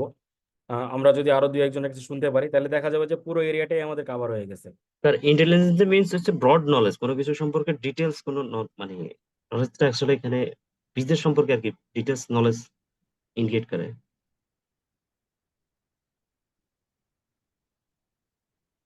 হ্যাঁ, আমরা অনেক কিছুই কভার করছি, আমরা যদি এটুকুই ক্লিয়ার করতে চাই সাথে সাথে যে এইখানে আসলে একটা টেকনোলজির একটা সেট থাকবে, একটা প্রসেস থাকবে। তাহলে বিজনেস ইন্টেলিজেন্সের ক্ষেত্রে থাকবে কি, a set of technological process for collecting, managing and analysing organisational data. যে অর্গানাইজেশনের ভিতরে যে ডাটাটা আছে এটা কি কি করবে, কালেক্ট করবে, ম্যানেজ করবে এবং অ্যানালাইজ করবে। কারণ কালেক্ট বলছি, তার অর্গানাইজেশনের ভিতরে অনেক ডিপার্টমেন্ট থাকতে পারে, তাহলে অনেকগুলো ডিপার্টমেন্ট বা উইং বা ডিভিশন থেকে তথ্যগুলো যদি ম্যানুয়াল সিস্টেমে সংগ্রহ করতে হয় তাহলে সময়ের ব্যাপার, আবার এখানে একটা অ্যাডিশনাল রিসোর্সের রিকোয়ারমেন্ট আছে। তো এটা যদি আমরা একটা সফটওয়্যার ব্যবহার করে করতে পারি, যেটাকে আমরা বলছি বিজনেস ইন্টেলিজেন্স সফটওয়্যার অথবা অ্যাপ্লিকেশন, তাহলে এই অ্যাপ্লিকেশন ইটসেলফ এখান থেকে ডাটা কালেক্ট করবে। ডাটা শুধু কালেক্ট করলে হবে না, ওটাকে তো প্রসেসও করতে হবে, তাহলে কি ডাটাটাকে ম্যানেজ করবে এবং ম্যানেজ করে আমরা যা চাই সেই রিকোয়ারমেন্ট অনুযায়ী অ্যানালাইসিস করে অর্গানাইজেশনে সেটা প্রোভাইড করবে। কেন প্রোভাইড করবে, কেন এটা আমাদের লাগবে, আমাদের বিজনেস স্ট্র্যাটেজি মেক করার জন্য এবং অপারেশন কমপ্লিট করার জন্য। কারণ আমরা তথ্য সংগ্রহ করি, ম্যানেজ করি, অ্যানালাইজ করি কেন, কারণ হচ্ছে আমরা ওই তথ্যগুলোর ভিত্তি করে আমরা কোনো স্ট্র্যাটেজি মেক করতে চাই, অথবা ওর উপরে ভিত্তি করে আমাদের অপারেশনটাকে আমরা স্ট্র্যাটেজিক্যালি পরিচালনা করতে চাই। তাহলে এই শব্দগুলিকে সংযুক্ত করে আমরা যদি বিজনেস ইন্টেলিজেন্সের ডেফিনেশনটা বলতে চাই তাহলে এরকম হতে পারে, business intelligence a set of technological process for collecting, managing and analysing organisational data. কি কারণে আমরা ডাটা সংগ্রহ করব ওটাও বলেন, for business strategy and operations. তাহলে আমাদের আন্ডারস্ট্যান্ডিংটা ক্লিয়ার হলো যে আমরা বিজনেস ইন্টেলিজেন্স বলতে কি বুঝি।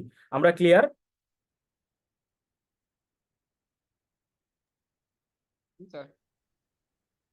স্যার আরেকটু স্যার যদি আলোচনা করতেন তাহলে স্যার ক্লিয়ার হতাম স্যার, যে একটা এক্সাম্পল দিই। হ্যাঁ হ্যাঁ, এক্সাম্পলে আমরা পরে যাই, আগে আমরা আগে ডেফিনেশনটাতে যাই যে আমরা আসলে ইন্টেলিজেন্সটা ব্যবহার করি কেন বা অ্যাপ্লিকেশনটা কেন ব্যবহার করব। আমাদের অর্গানাইজেশনে অনেকগুলো ডিপার্টমেন্ট থাকতে পারে, বিভিন্ন পার্ট থেকে ইনফরমেশন কালেক্ট করার প্রয়োজন হয়। সেই ক্ষেত্রে আমরা যদি একটা টেকনোলজি বা প্রসেস ডেভেলপ করি অথবা a set of technological process ব্যবহার করি for collecting, managing and analysing organisational data, তাহলে আমি এটা কেন করব? তার কারণ হচ্ছে যে আমার বিজনেস স্ট্র্যাটেজি মেক করার জন্য অথবা ইফেক্টিভলি ইফিশিয়েন্টলি অপারেশনটা ম্যানেজ করার জন্য। এটা ছাড়া তো আমার আর কোনো টার্গেট থাকা উচিত না। Yes sir. তাইলে এখন আমরা নিশ্চয়ই বিজনেস ইন্টেলিজেন্সের ডেফিনেশনটা সবাই বলতে পারবো বা চেষ্টা করতে পারবো। একটু সবাই চেষ্টা করে দেখি কে কে পারি, বলেন, কোনো সমস্যা নাই, ছোটখাটো ভুল তো হইতেই পারে, আমরা তো সবাই শিখতেছি এখানে। Sir, business intelligence is an application in the organization that focus on collecting data and analysis of data and information for the purpose of strategic decision. ডিসিশনের সাথে আমরা অপারেশন শব্দটাও যুক্ত করি, কারণ ডিসিশন নিয়ে বসে থাকলেও হবে না, ওইটা আমাদের অপারেশনাল অ্যাক্টিভিটিতে ইউজ করতে হবে। এই জন্য যদি ডিসিশন অ্যান্ড অপারেশনসটা আমরা একসাথে বলতে পারি, আমার ধারণা যে এটা একদম অ্যাপ্রোপ্রিয়েট হবে আর কি। এনিওয়ে, ভেরি গুড, আমরা এটা বুঝতে পারছি, আমাদের সবার আইডিয়া ক্লিয়ার হয়েছে, এটাই দরকার ছিল। মুখস্থ করা দরকার নাই, আমরা আগে আন্ডারস্ট্যান্ডিং গুলো ক্লিয়ার করি। স্যার ডেফিনেশনটা আরেকবার একটু বলতেন, আপনি যে ডেফিনেশনটা বলছিলেন। যে আমি আসলে যেটা বলছিলাম যে business intelligence a set of technological process for collecting, managing and analysing organisational data to make business strategy or efficient operation, manage efficient operation. আর হয়তো একটা দুটো শব্দ আগে পরে হইতে পারে, একটু গুছায় নিয়ে এভাবে লেখা যায়। তো এই যে আমরা ইনফরমেশন গুলো সংগ্রহ করব বিজনেস ইন্টেলিজেন্সের মাধ্যমে, এটা কি ম্যানুয়াল পদ্ধতিতে করব? নিশ্চয়ই না, এটাও একটা আমাদের একটা পদ্ধতি অ্যাপ্লাই করতে হবে। আর এখন যেহেতু আমরা আপডেটেড টেকনোলজিতে আসি, তাহলে এই প্রসেসটাও অনলাইনের মাধ্যমে করতে পারলে কোম্পানির জন্য, অর্গানাইজেশনের জন্য মোস্ট অ্যাপ্রোপ্রিয়েট হয়। সেই ক্ষেত্রে আরো আপডেটেড একটা পদ্ধতি ওরা ডেভেলপ করেছে, যেটাকে বলে অনলাইন অ্যানালাইটিক্যাল প্রসেসিং, বা সংক্ষেপে OLAP। আমরা এটা পাবো পরবর্তীতে আছে। তাহলে আমরা যে বিজনেস ইন্টেলিজেন্স ব্যবহার করছি, বিজনেসের ডাটাটাকে, অ্যানালাইটিক্সটাকে ইউজ করতেছি, বা অনেক ক্ষেত্রে আমরা বলি BA মানে বিজনেস অ্যানালাইটিক্স, আপনারা এটাও দেখবেন অনেক ক্ষেত্রে পাওয়া যায়। তাহলে BA সেটা করব কিভাবে? অনলাইন অ্যানালাইটিক্যাল প্রসেসিং প্রসেসিং এর মাধ্যমে। তাহলে সংক্ষেপে হচ্ছে OLAP। এটা নিয়ে অনেক বড় বড় চ্যাপ্টার আছে। আমরা যেহেতু বেসিক লেভেলে আছি, আমরা তো আর আইটি বিশেষজ্ঞ হব না। আমরা আইটিতে একটা বেসিক এবং মডারেট কি বলে নলেজ অ্যাকোয়ার করতে চাই। কারণ যারা আইটি প্রোগ্রামিং করবে, আইটি ডেভেলপ করবে, তাদের জন্য হয়তো একদম ডিটেইল লেভেলে শেখার প্রয়োজন আছে। আমি নিজেও যেহেতু আইটির লোক না, আপনাদের মতনই কেরানি, কাজে আমার মনে হয় যে একটা মডারেট লেভেল পর্যন্ত আমাদের বেসিক ক্লিয়ার থাকলে ইনফরমেশন টেকনোলজি পাস করাটা আমাদের জন্য অনেক ক্ষেত্রেই খুব কঠিন হবে না। এটা আমাদের ধারণা, বাট অনেকের কাছে মনে হয় যে এটা সঠিক নাও হইতে পারে। মনে করতে পারে আইটি তো পাস কঠিন লাগে আমার কাছে, বাট আপনি যদি একটু মনোযোগী হন, আইটিটা অন্য সাবজেক্টের চাইতে কঠিন না। আমি এটা আসলে বলতে চাই, এখন দ্বিমত থাকতেই পারে। তাহলে আমরা কয়েকটা এখানে নতুন শব্দ পেলাম। একটা হচ্ছে বিজনেস অ্যানালাইটিক্স, আর একটা হচ্ছে OLAP বা অনলাইন অ্যানালাইটিক্যাল প্রসেসিং। মনে রেখেন।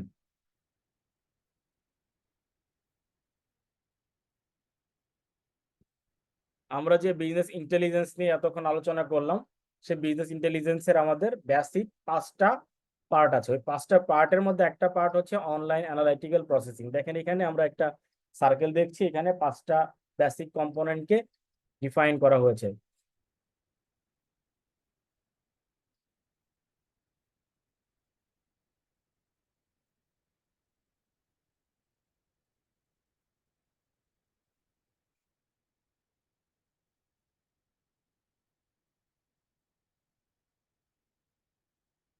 তাহলে এখানে কি কি আছে? আমরা ডিসিশন সাপোর্ট সিস্টেম দেখতেছি, তারপরে ম্যানেজমেন্ট ইনফরমেশন সিস্টেম দেখছি, ডান দিকে নলেজ ম্যানেজমেন্ট সিস্টেম দেখছি, অনলাইন অ্যানালাইটিক্যাল প্রসেসিং দেখছি, এবং ডাটা মাইনিং দেখছি। এইগুলো একটু মনে রাখি, আমরা 5টা নামকেই আমাদেরকে মনে রাখতে হবে। এবং এই প্রসেসটা হয় হচ্ছে, যেহেতু বলা আছে অনলাইন বেসড, তার মানে ওয়েব এনাবলিং সিস্টেমে হয়। ওয়েব বেসড, ওয়েবসাইট বেসড, মানে হচ্ছে ফিক্সড ফর্মে না।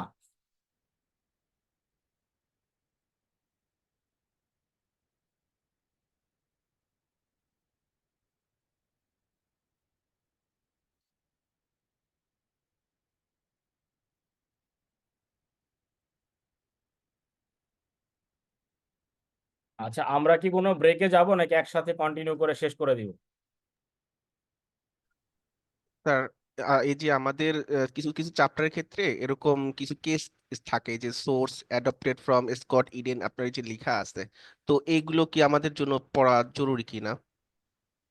এইগুলো আমাদের জন্য পড়া খুবই জরুরি। কারণ হচ্ছে যে এইগুলো আমরা এখানে পড়তেছি না, এটার কারণ বলি। যে এইখানে আসলে ওই দেশের কোনো একটা রিয়েল টাইম ঘটনাকে উল্লেখ করে এখানে বর্ণনা করা। কারণ আমাদের দেশে বর্তমানে কি চলছে, ব্যাংক নিয়ে অনেক আলোচনা সমালোচনা চলতেছে। তো দেখা যাবে যে আমাদের দেশে তো আর বই লেখা হয় না, আমরা বিদেশের বইকে কপি করি।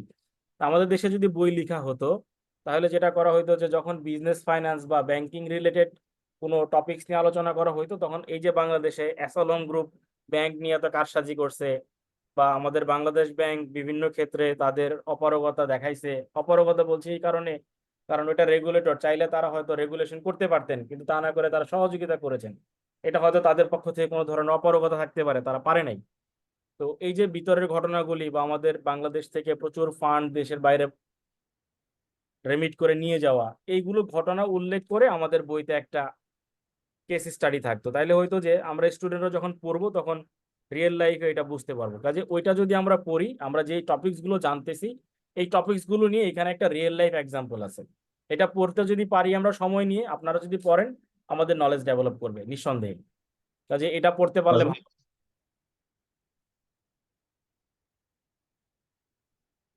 আচ্ছা, আমরা যে টপিকসটা নিয়ে শুরু করেছিলাম যে আমরা কি ব্রেকে যাব না কন্টিনিউ করে তাড়াতাড়ি করে শেষ করে দিব? ভাইয়া একসাথে শেষ করে দিলে ভালো হয়। ধন্যবাদ। অন্য জি স্যার, স্যার একসাথে শেষ করে দিয়েছে। দেখেন বাকিরা কেউ মন খারাপ করেন না, দুইজনের ওপিনিয়ন পাইছি, যদি কারোর ভিন্ন স্যার মত থাকে আমিও স্যার একসাথে শেষ স্যার আমিও করলে স্যার তো একসাথে শেষ করার পক্ষে স্যার। তার মানে হচ্ছে যে আমরা সবাই মোটামুটি একমত যারা ওপিনিয়ন দিচ্ছি, ভিন্ন মত থাকলে বলবেন। জি স্যার, শেষ করে দেন। ঠিক আছে, আমরা 9:30 কাছাকাছি গিয়ে শেষ করার চেষ্টা করবো, মনে হয় বেশি সময় লাগবে না। থ্যাংক ইউ ভাইয়া।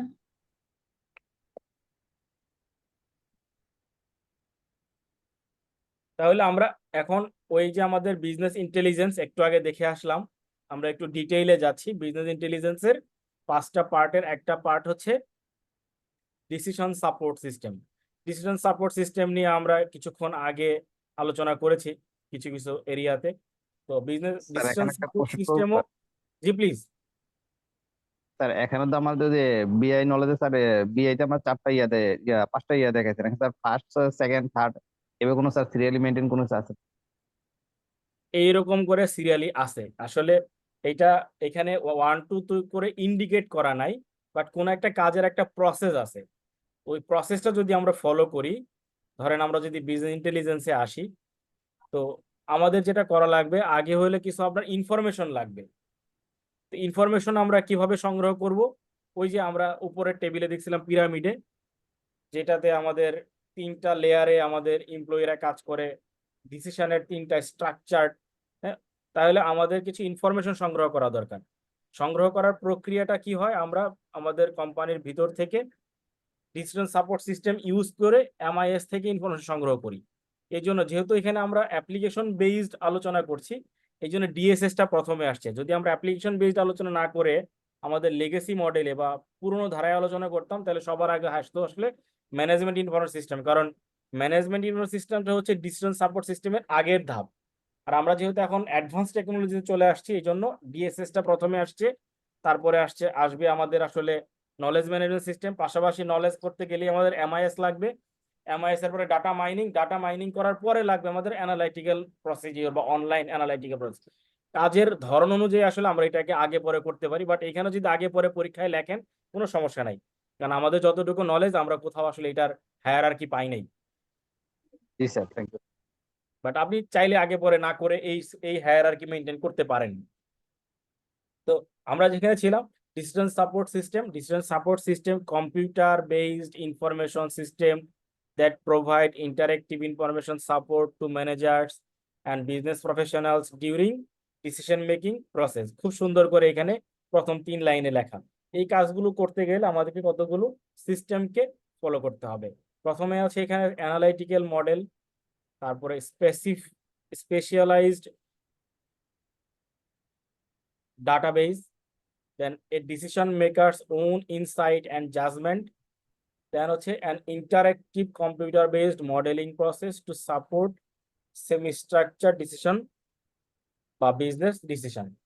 আমরা কিছুক্ষণ আগে যেটা বলতেছিলাম যে ডিএসএস এর সঙ্গে এমআইএস এর তফাৎ কি, দেখা গেল যে ডিএসএস এ কি থাকবে, কিছু মডেল থাকবে। আমরা বলছিলাম ওইখানে যে অ্যানালাইটিক্যাল মডেল দেওয়া আছে নিজস্ব, এবং সে কি করে একটা নির্দিষ্ট বা স্পেশালাইজড ডাটাবেস ব্যবহার করে, যে ডাটাবেসের মধ্যে তার রিকোয়ার্ড ইনফরমেশন গুলি আছে, এবং আরো অনেক ইনফরমেশন থাকতে পারে, বাট তার জন্য একটা রিকোয়ার্ড ডাটাবেস দরকার। ডিসিশন মেকার যিনি এই অল্টারনেটিভ গুলো ব্যবহার করে ডিসিশন নিতে চান, তার নিজের একটা জাজমেন্ট ব্যবহার করতে হবে, কারণ মেশিন তার বলে দিবে না যে তুমি 1 থেকে 3 চয়েস করো বা 2 চয়েস করো।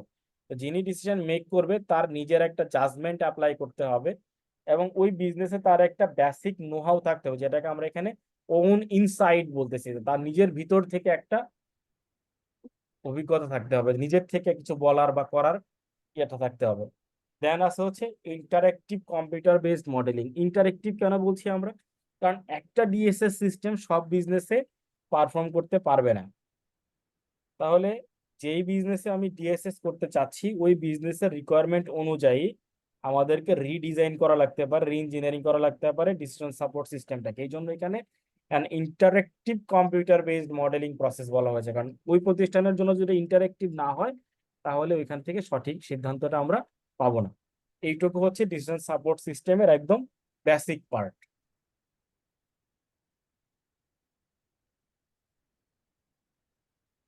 এরপরে ডিসিশন সাপোর্ট সিস্টেম আসলে চলে কিভাবে, ওর কতগুলি কম্পোনেন্ট আছে, সেই কম্পোনেন্টের উপরে বেসিস করে সে আসলে পরিচালিত হয়।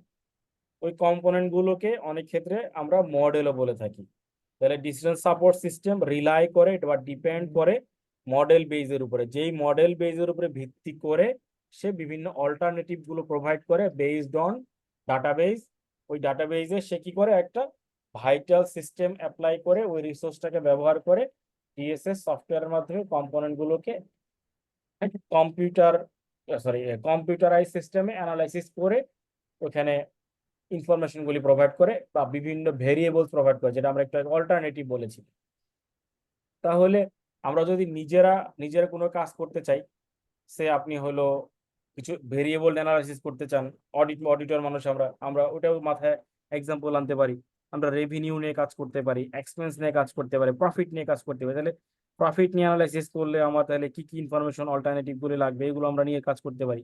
বা হচ্ছে ক্যাপিটাল বাজেটিং ফর্মুলা নিয়ে বা প্রেজেন্ট ভ্যালু মডেল নিয়ে কাজ করতে পারি। তো এই যে বিভিন্ন এরিয়াগুলো, এগুলো প্রিডিফাইন্ড কম্পোনেন্ট বা মডেল আগে থেকেই আমাদের সিস্টেমে দেয়া থাকবে, কারণ আমরা তো নিজে থেকে মডেল বানাতে পারবো না। ওই মডেলগুলোকে অ্যাপ্লাই করে আমরা ডিএসএসটাকে পরিচালনা করবো, এবং ওই ডিএসএসটা ওই বিজনেসের অ্যানালাইসিস অনুযায়ী মডেলিং করা হবে, যেটাকে বলা হচ্ছে ইন্টারেক্টিভ সিস্টেম বা ইন্টারেক্টিভ কম্পিউটারাইজ সিস্টেম।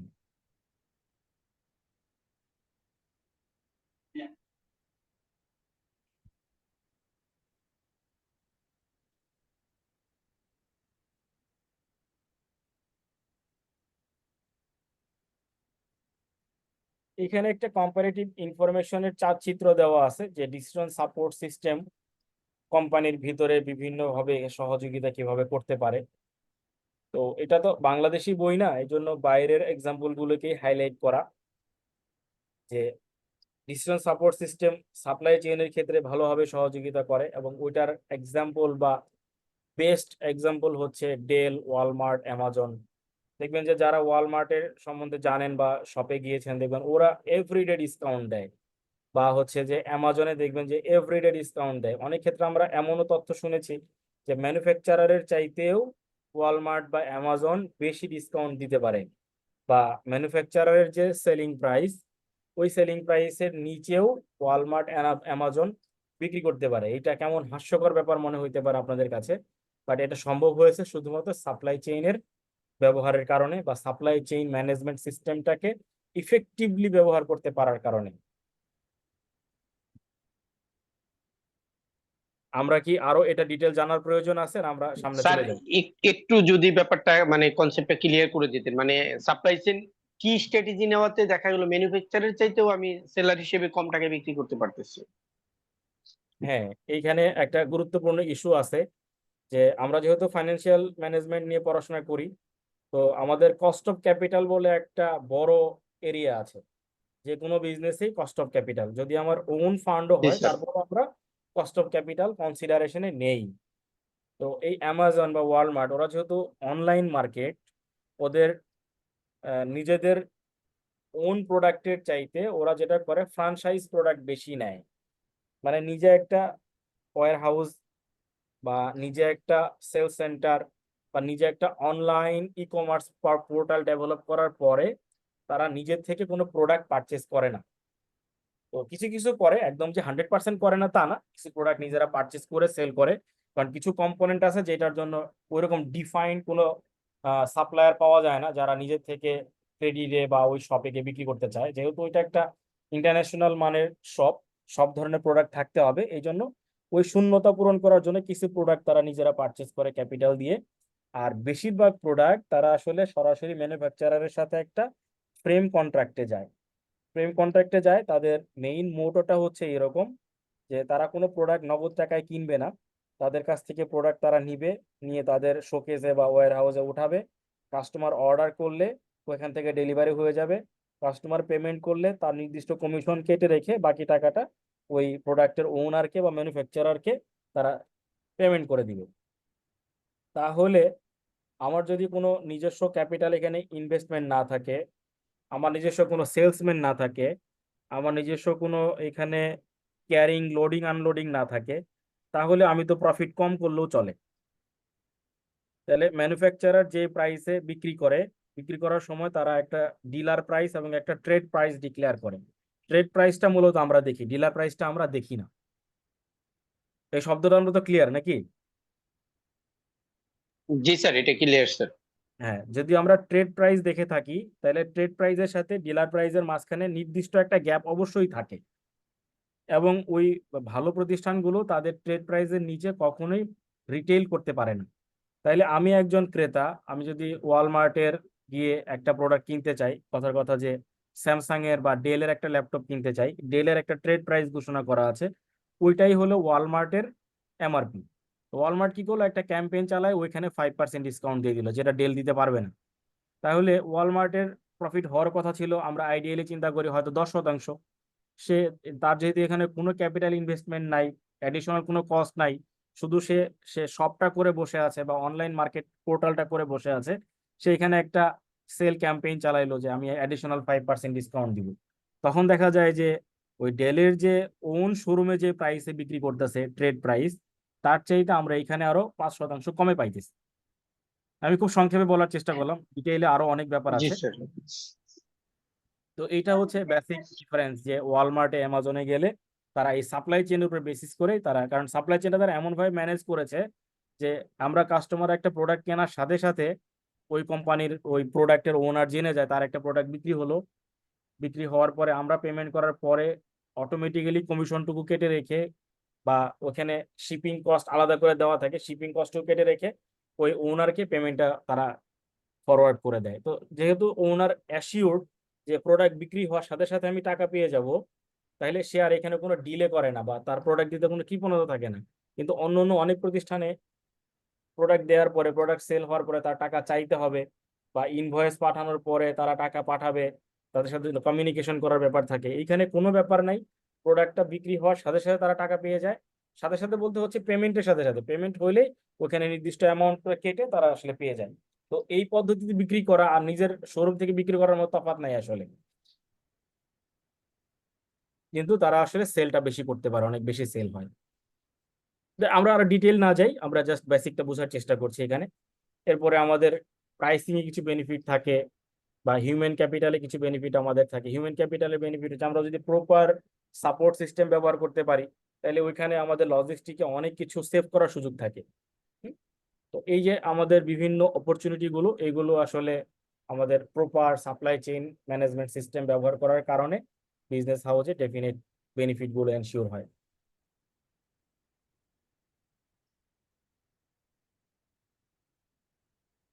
তারপর আছে আমাদের ম্যানেজমেন্ট ইনফরমেশন সিস্টেম।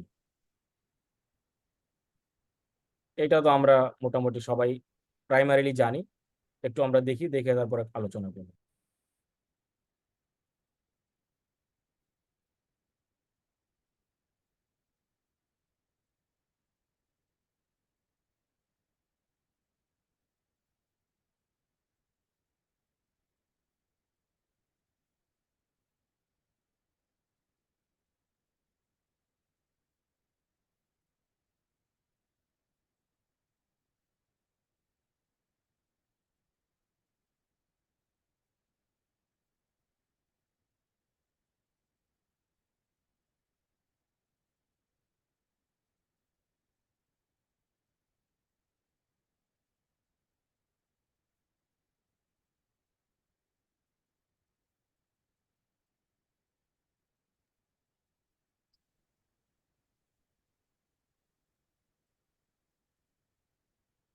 তাহলে ম্যানেজমেন্ট ইনফরমেশন সিস্টেম আমরা খুব বেশি সময় দিচ্ছি না, কারণ এটা নিয়ে আমরা অনেকেই জানি। আমরা যেটা করতে পারি, ম্যানেজমেন্ট রিপোর্টিং অল্টারনেটিভ গুলোতে একটু সময় দিই, কারণ এটা আমাদের জন্য নতুন এরিয়া। ম্যানেজমেন্ট রিপোর্টিং অল্টারনেটিভ, এটা হচ্ছে 4 ধরনের অল্টারনেটিভ আছে। একটা হচ্ছে periodic scheduled report, exception report, এরপর হচ্ছে রিকোয়ার্ড বেসিসে যেটা হয় ডিমান্ড রিপোর্ট অ্যান্ড রেসপন্সেস, আর ফাইনালি হচ্ছে পুশ রিপোর্টিং। পুশ রিপোর্টিংটা আসলে এমন যে আমরা আমাদের রিপোর্ট রেডি করে রাখবো, রেডি করে আমাদের টপ ম্যানেজমেন্টকে দিতে থাকবো, ওয়ার্ক স্টেশনে যারা থাকবে কানেক্টেড তারা এখান থেকে কপি করে নিতে পারবে।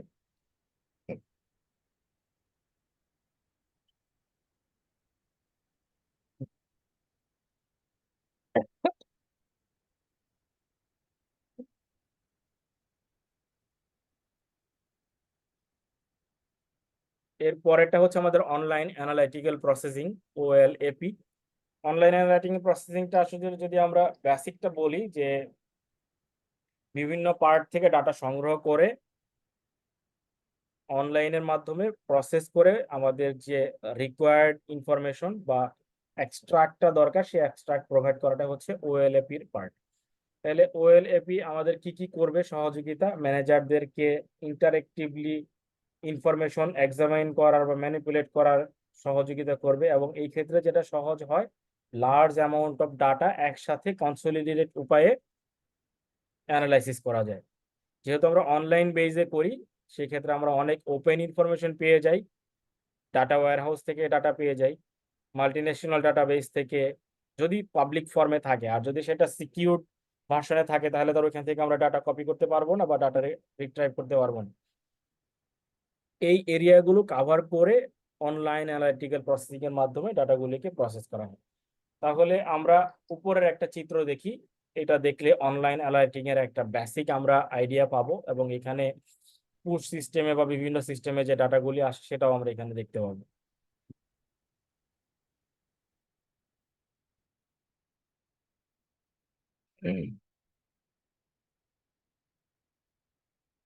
তাহলে আমাদের ইনফরমেশনের অনেকগুলো হাব আছে। আমরা ইন্টারনাল ডাটাবেস থেকে ইনফরমেশন পেতে পারি, আউটসাইডার থেকে পেতে পারি, এরপর হচ্ছে ক্লায়েন্ট থেকে পেতে পারি।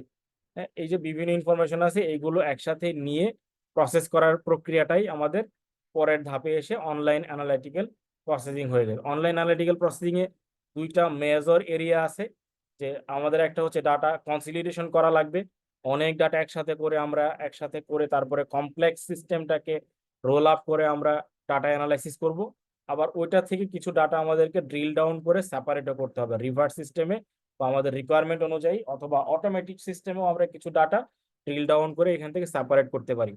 ইন্ডিভিজুয়াল প্রোডাক্টের ডাটা বা সেলস রিপ্রেজেন্টেটিভের ডাটা, অথবা হচ্ছে যে আমাদের টোটাল একটা অ্যাক্সেস সিস্টেমের ডাটা, এগুলোকে আমরা একসাথে করে ড্রিল ডাউন করে অ্যানালাইসিস করতে পারি। কারণ কনসলিডেটেড ডাটাতে অ্যানালাইসিস করলে ব্রড এরিয়াতে দেখা যায় যে প্রপার রেজাল্টটা পাওয়া যাবে না, বাট আমরা আমাদের যেইটুকু রিকোয়ার্ড ওই ডাটাটুকু ডাউনলোড করে বা সেপারেট করে যদি কাজ করি, সেটাই হচ্ছে আমাদের ড্রিল ডাউন প্রসেস। এরপর আরেকটা ইম্পর্টেন্ট পার্ট আছে আমাদের অনলাইন অ্যানালাইসিসে, যেটা হচ্ছে আমরা বলি slicing and dicing. Slicing dicing এর মূল কাজ হচ্ছে যে আমাদের ভিউ পয়েন্ট অনুযায়ী, যে আমাদের যতটুকু ডাটা দেখা দরকার ততটুকু ডাটা আমরা এখান থেকে সেপারেটলি ভিউ পয়েন্টে ডিফারেন্ট মডিউলে অথবা ডাটাবেজের রিকোয়ারমেন্ট অনুযায়ী দেখতে পারি। এবং এটা অনেক ক্ষেত্রে টাইমের সাথেও বেসিস করে থাকে, যে কোন টাইমে কোন ডাটাটা দেখাবে, অথবা প্যাটার্ন অনুযায়ী ডাটাটাকে সেপারেট করে।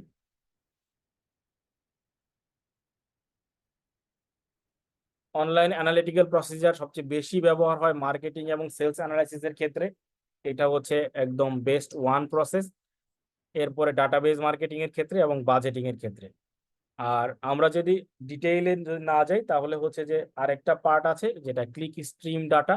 ক্লিক স্ট্রিম ডাটা যেটা হয় যে অনেক ডাটা থাকে, ওইখান থেকে স্পেশালাইজ সিস্টেমে ডাটাগুলোকে কপি করে তারপরে সফটওয়্যারে বিজনেসের প্রফেশনালসদের রিকোয়ারমেন্ট অনুযায়ী ডাটাটাকে অ্যানালাইসিস করা। কাজে চারটা মেজর পার্টের মধ্যে আমরা দেখছি বেশি ইম্পর্টেন্টলি বেশি ব্যবহার হয় মার্কেটিং অ্যান্ড সেলস ডাটাতে।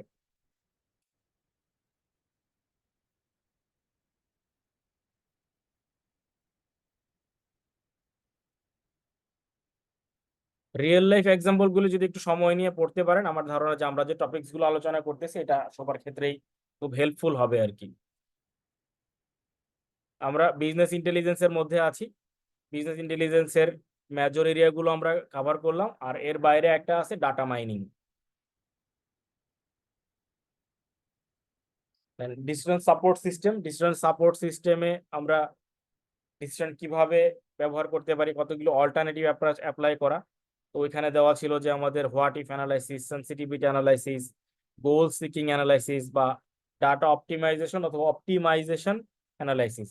এই যে প্রক্রিয়াগুলো, এগুলো সবই হচ্ছে অ্যানালাইটিক্যাল মডেলিং অ্যাক্টিভিটিস, যেটা আমাদের ডিসিশন সাপোর্ট সিস্টেমের মধ্যে ইনবিল্ড দেওয়া থাকে।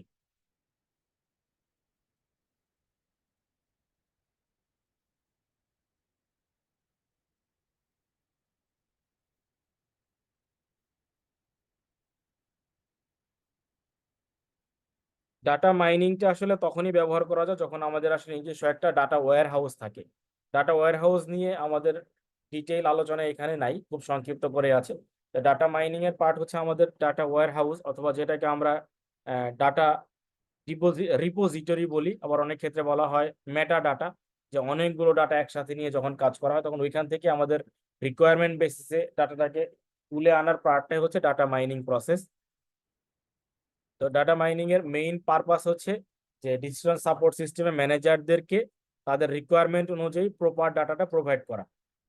এই প্রপার ডাটা তারা কিভাবে কালেক্ট করবে, তাদের নলেজ রিকোয়ারমেন্ট অনুযায়ী, যে তারা কি কি ইনফরমেশন এখান থেকে কালেক্ট করতে চায়, এবং ওইটাকে ডিসকভারি করা। এটাকে সংক্ষেপে বলতেছে knowledge Discovery. Data mining software data analysis করতে সহযোগিতা করে এবং বড় একটা স্টোর থেকে বা বড় একটা ওয়্যার হাউস থেকে ডাটাটাকে কালেক্ট করে নেয়, যেখানে বিভিন্ন পার্টে তারা ডাটাটাকে ডিজাইন করে প্যাটার্ন অনুযায়ী, ট্রেন্ড অনুযায়ী, বা ডাটার কোরিলেশন অনুযায়ী। হ্যাঁ, এই যে বিভিন্ন পার্টগুলো, এগুলোকে একসাথে কাভার করে তারা ডাটাটাকে প্রসেস করে। তাহলে ডাটা মাইনিং সফটওয়্যার ইউজ করতে হবে, যেখানে বিভিন্ন স্ট্যাটিস্টিক্যাল রুলসও ব্যবহার করা হয়, যেটা আমরা স্ট্যাটিস্টিক্সে পড়ে থাকি, রিগ্রেশন, ডিসিশন ট্রি, বা হচ্ছে নিউরাল নেটওয়ার্ক, ক্লাস্টার, বা data detection, highlighting, data pattern, বা হচ্ছে ট্রেন্ড অ্যানালাইসিস, হ্যাঁ, বা রিডান্ডেন্ট ডাটা। এই যে আমাদের রিগ্রেশন অ্যানালাইসিস বা এইগুলো আমাদের এখানে ডিটেইল কিছু নাই, তবে ডাটা মাইনিং এর ক্ষেত্রে এগুলো আমাদের ইনবিল্ট কিছু অপারেশনাল অ্যাক্টিভিটিস দেওয়া থাকে, যেটা আমরা ওখান থেকে সহজেই ব্যবহার করতে পারি। আমরা এটার ডিটেইল যেহেতু নাই, আমরা ডিটেইলে যাচ্ছি না।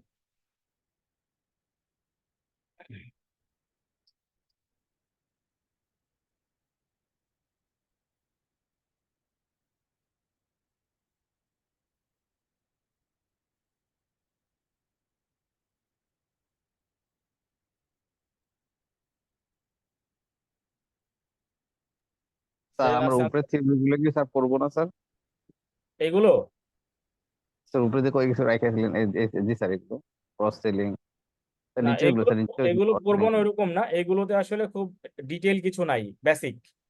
আমরা তো পুরো বইই পড়বো, কিন্তু আমাদের ক্লাসে তো সব পড়া সম্ভব না। জি স্যার। স্যার এই বইটা কোথায় পাবো স্যার? এই বইটা আমার কাছেই পাবেন।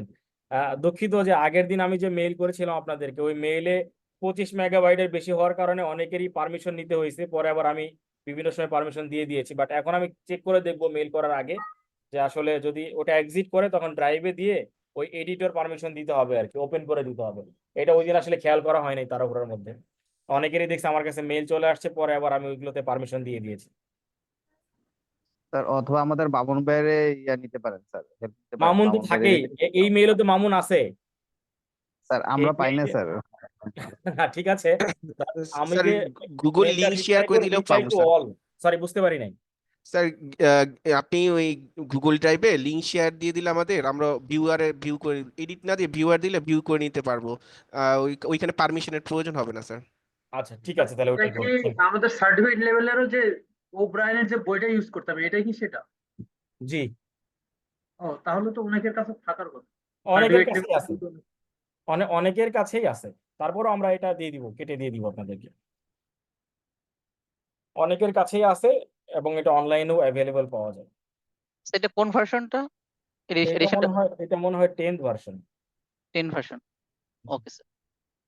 ভাষণ পরিবর্তন হলে আরো ভালো, কারণ এই লেখাগুলি থাকবে, সাথে আরো কিছু রিসেন্ট এক্সাম্পল যোগ হবে, সেটা ভালো। আপডেটেড এডিশন গুলো। হুম, আচ্ছা, ওকে স্যার, আমাদের থ্যাংক ইউ। এর পরের টপিক হচ্ছে executive information system. Executive information সিস্টেমের মেইন পার্ট হচ্ছে যে টপ ম্যানেজমেন্টে যারা থাকে তাদের ইনফরমেশন ভিত্তিতে ডিসিশন সাপোর্ট সিস্টেমে সহযোগিতা করা। তো যখন আসলে আমাদের ফার্স্ট টাইম কোনো ডেভেলপমেন্ট হয়, তখন এক্সিকিউটিভরা বিভিন্ন ইনফরমেশন সংগ্রহ করে ওই প্রতিষ্ঠানের জন্য তারা কিছু ডিজাইন, ইনফরমেশন, প্রসেস, বা তাদের বিজনেসের সাকসেস ফ্যাক্টরকে অ্যানালাইসিস করে, বা ওইটার জন্য ক্রিটিক্যাল সাকসেস ফ্যাক্টর কি কি হইতে পারে, এইগুলো সব ডিফাইন করে তারা একটা প্রসেস ডিজাইন করে। ওই প্রসেসটা হচ্ছে তাদের এক্সিকিউটিভ ইনফরমেশন সিস্টেমের বেসিক পার্ট। ওইখান থেকে তারা ডিসিশনটা মেক করে।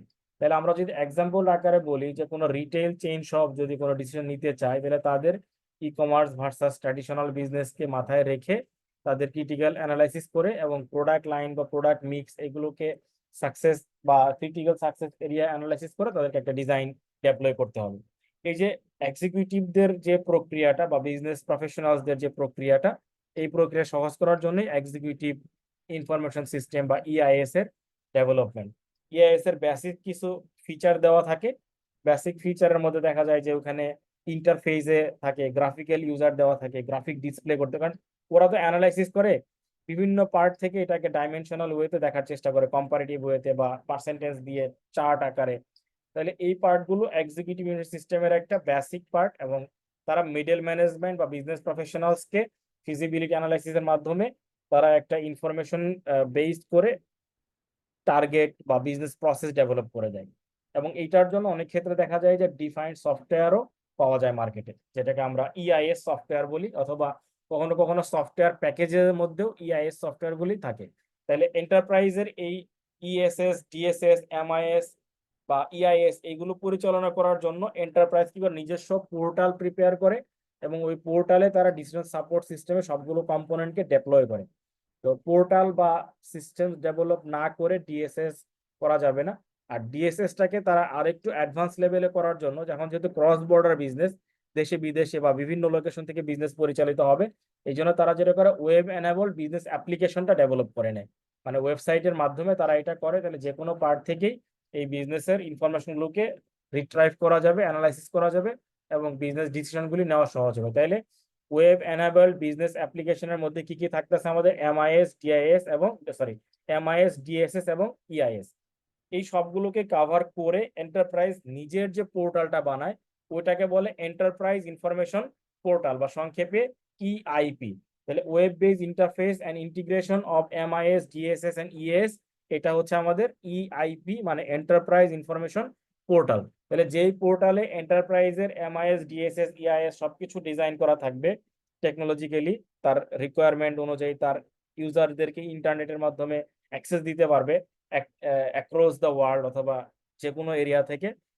ওই সিস্টেমটার নাম হচ্ছে এন্টারপ্রাইজ ইনফরমেশন পোর্টাল, বা সংক্ষেপে ইআইপি। আমরা এগুলো একটু মনে রাখার চেষ্টা করবো, কারণ আমাদের যেহেতু শর্ট কোশ্চেন হবে, এগুলো নিয়ে আলোচনা সমালোচনা হইতে পারে।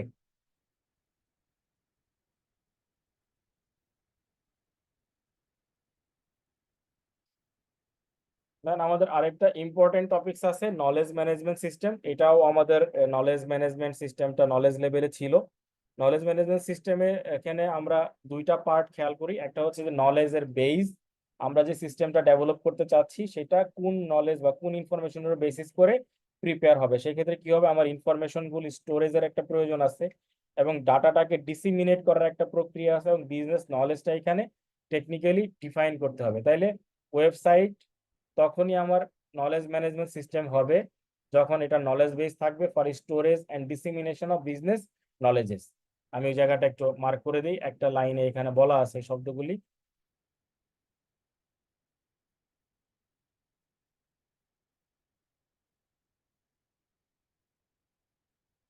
তো অর্গানাইজেশন ফ্রিকোয়েন্টলি এই কাজগুলো করে তাদের প্রয়োজন অনুযায়ী, বিজনেস সলিউশন অনুযায়ী, প্রজেক্ট টিমের রিকোয়ারমেন্ট অনুযায়ী, বিজনেস ইউনিটের রিকোয়ারমেন্ট অনুযায়ী। তাহলে এন্টারপ্রাইজের লেভেল অনুযায়ী তারা আসলে এটা ডিফাইন করে, এবং এইটা তখন কোম্পানির মধ্যে এবং বিভিন্ন কোম্পানির মধ্যে শেয়ারিং এরও একটা সুযোগ থাকে। বাট শেয়ারিংটা ওই লেভেলে হয় যেটা হচ্ছে যে সিকিউরড সিস্টেমে, তাদের পোর্টালে বা এন্টারপ্রাইজ ইনফরমেশন পোর্টালের মাধ্যমে অথরাইজ এন্ট্রি সিস্টেম ফায়ারওয়াল বা তাদের ডিজাইন করে ইন্ট্রানেটের হেল্প নিয়ে নলেজ ম্যানেজমেন্ট সিস্টেমে তাদেরকে অ্যাক্সেস দেওয়া হয়। ইন্ট্রানেট বললাম এই কারণে যে ডিফাইন্ড ইউজার ছাড়া ওই সিস্টেমে বা এন্টারপ্রাইজ নলেজ পোর্টালে ইআইপিতে অ্যাক্সেস নেওয়ার কোনো সুযোগ থাকে না। আমরা জেনারেল ইউজাররা কোনো প্রতিষ্ঠানের নিজস্ব সার্ভারে ঢুকতে পারবো না যদি আমাদেরকে অ্যালাউ না করা হয়। এখানে একটা এক্সাম্পল আছে চিত্র আকারে, যে আমরা যারা ওয়েব ইউজার, বাইরের লোক, এমপ্লয়ি বা কাস্টমার, তারা যদি ওই সিস্টেমের ভিতরে ঢুকতে চাই, তাহলে প্রথমে আমাদেরকে একটা অ্যাক্সেস নিতে হবে এন্টারপ্রাইজ নলেজ পোর্টালের মধ্যে। এই পোর্টালে অ্যাক্সেস পাওয়ার পরে আমাদেরকে তারা নির্দিষ্ট এরিয়াতে সেগ্রিগেট করে দিবে আমাদের যেখানে প্রয়োজন, আমরা যেই পার্টের ইউজার সেই পার্টে তারা অথরাইজড অ্যাক্সেসটা দিবে। তাহলে এখানে অথরাইজড অ্যাক্সেসের আমার তিনটা মেজর এরিয়া আছে। একটা এরিয়া আছে আমাদের ডাটা সোর্স, বা যেটা আমাদের ডাটাবেস, আরেকটা হচ্ছে আমাদের এন্টারপ্রাইজ নলেজ, ওইটার একটা পার্ট। আরেকটা পার্ট হচ্ছে আমাদের কমিউনিকেশন বা আনস্ট্রাকচার ডাটা সোর্স, যেটার মাধ্যমে আমরা ফাইনালি আউটসাইডারের সাথে কমিউনিকেশনটা এস্টাবলিশ করি, email, groupware, file sharing, documentation, web, internet, extranet, intranet, এই সবগুলোর মাধ্যমে আসলে ওয়েব ইউজাররা বা বাইরের লোকজন এই পুরো ম্যানেজমেন্ট সিস্টেমের সাথে কমিউনিকেশন এস্টাবলিশ করতে পারে, যেটা আমরা একটু আগে বললাম যে অথরাইজড হইতে হবে, যে কেউ চাইলে আসলে এখানে অ্যাক্সেসটা নিতে পারবে না।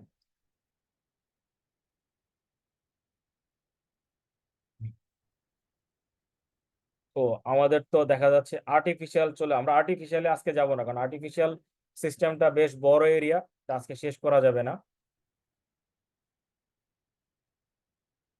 তাহলে আমরা আজকে যে চ্যাপ্টার দেখলাম এটাতে সবার বা আমরা কি বুঝতে পারছি কিনা, যা পড়লাম সবার আইডিয়া ক্লিয়ার, বা আমরা আসলে বুঝাইতে পারছি কিনা, আমি যা বলতে চাইছি আপনারা বুঝতে পারছেন কি? কারণ আমরা যদি এগুলো সহজে বোঝার চেষ্টা করতে পারি, তাহলে পরবর্তীতে যখন এটা পড়বেন তখন একটু ভালো লাগবে বা ইন্টারেস্টিং মনে হবে। আর যদি কঠিন কঠিন মনে হয় তাহলে পরে আর এটা খুলতে ইচ্ছা করবে না। তার একটু ধারণা পাইছি ইয়া সম্পর্কে, যে সম্পর্কে আলোচনা করছেন এগুলোর সাথে ধারণা পাইছি। এটাই তো সম্ভব, এর চেয়ে বেশি তো আমাদের পক্ষে সম্ভব না। কারণ হচ্ছে ধরেন আমরা এখানে 1-1.5 ঘন্টা বা 2 ঘন্টা সময় নিয়ে এই একটা চ্যাপ্টার হয় আপনার 170 পাতা, 100 পাতার উপরে।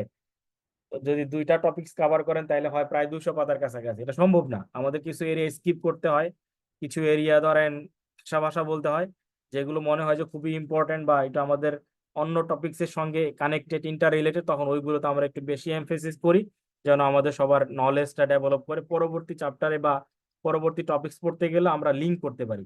এইভাবেই আমরা পড়ার চেষ্টা করি। কখনো কখনো হয়তো আপনাদের প্রশ্ন থাকলে তখন এখানে আমাদের বেশি বেশি করে ইয়ে করতে হয়। তাহলে আমরা যদি প্রথমে আবার যাই আমাদের এই চ্যাপ্টারের ইয়েতে, তো আমরা আজকে কি কি কভার করলাম আমাদের ওই সিলেবাসের সাথে ম্যাচ করে দেখেন। আমরা ডিসিশন সাপোর্ট ট্রেন্ড এটা বোঝার চেষ্টা করলাম। আমাদের কি সিলেবাসটার কথা মনে আছে? জি স্যার, ওপেনই আছে স্যার।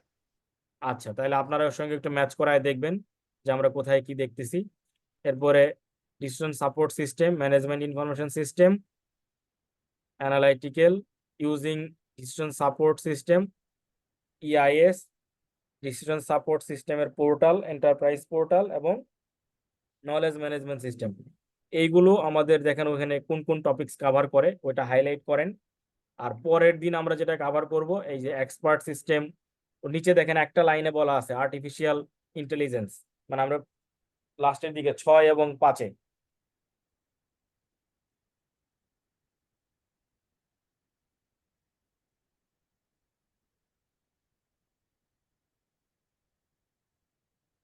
এফ এফ নাম্বারে দেখেন কিছু আছে, আইডেন্টিফাই হাউ নিউরাল নেটওয়ার্ক।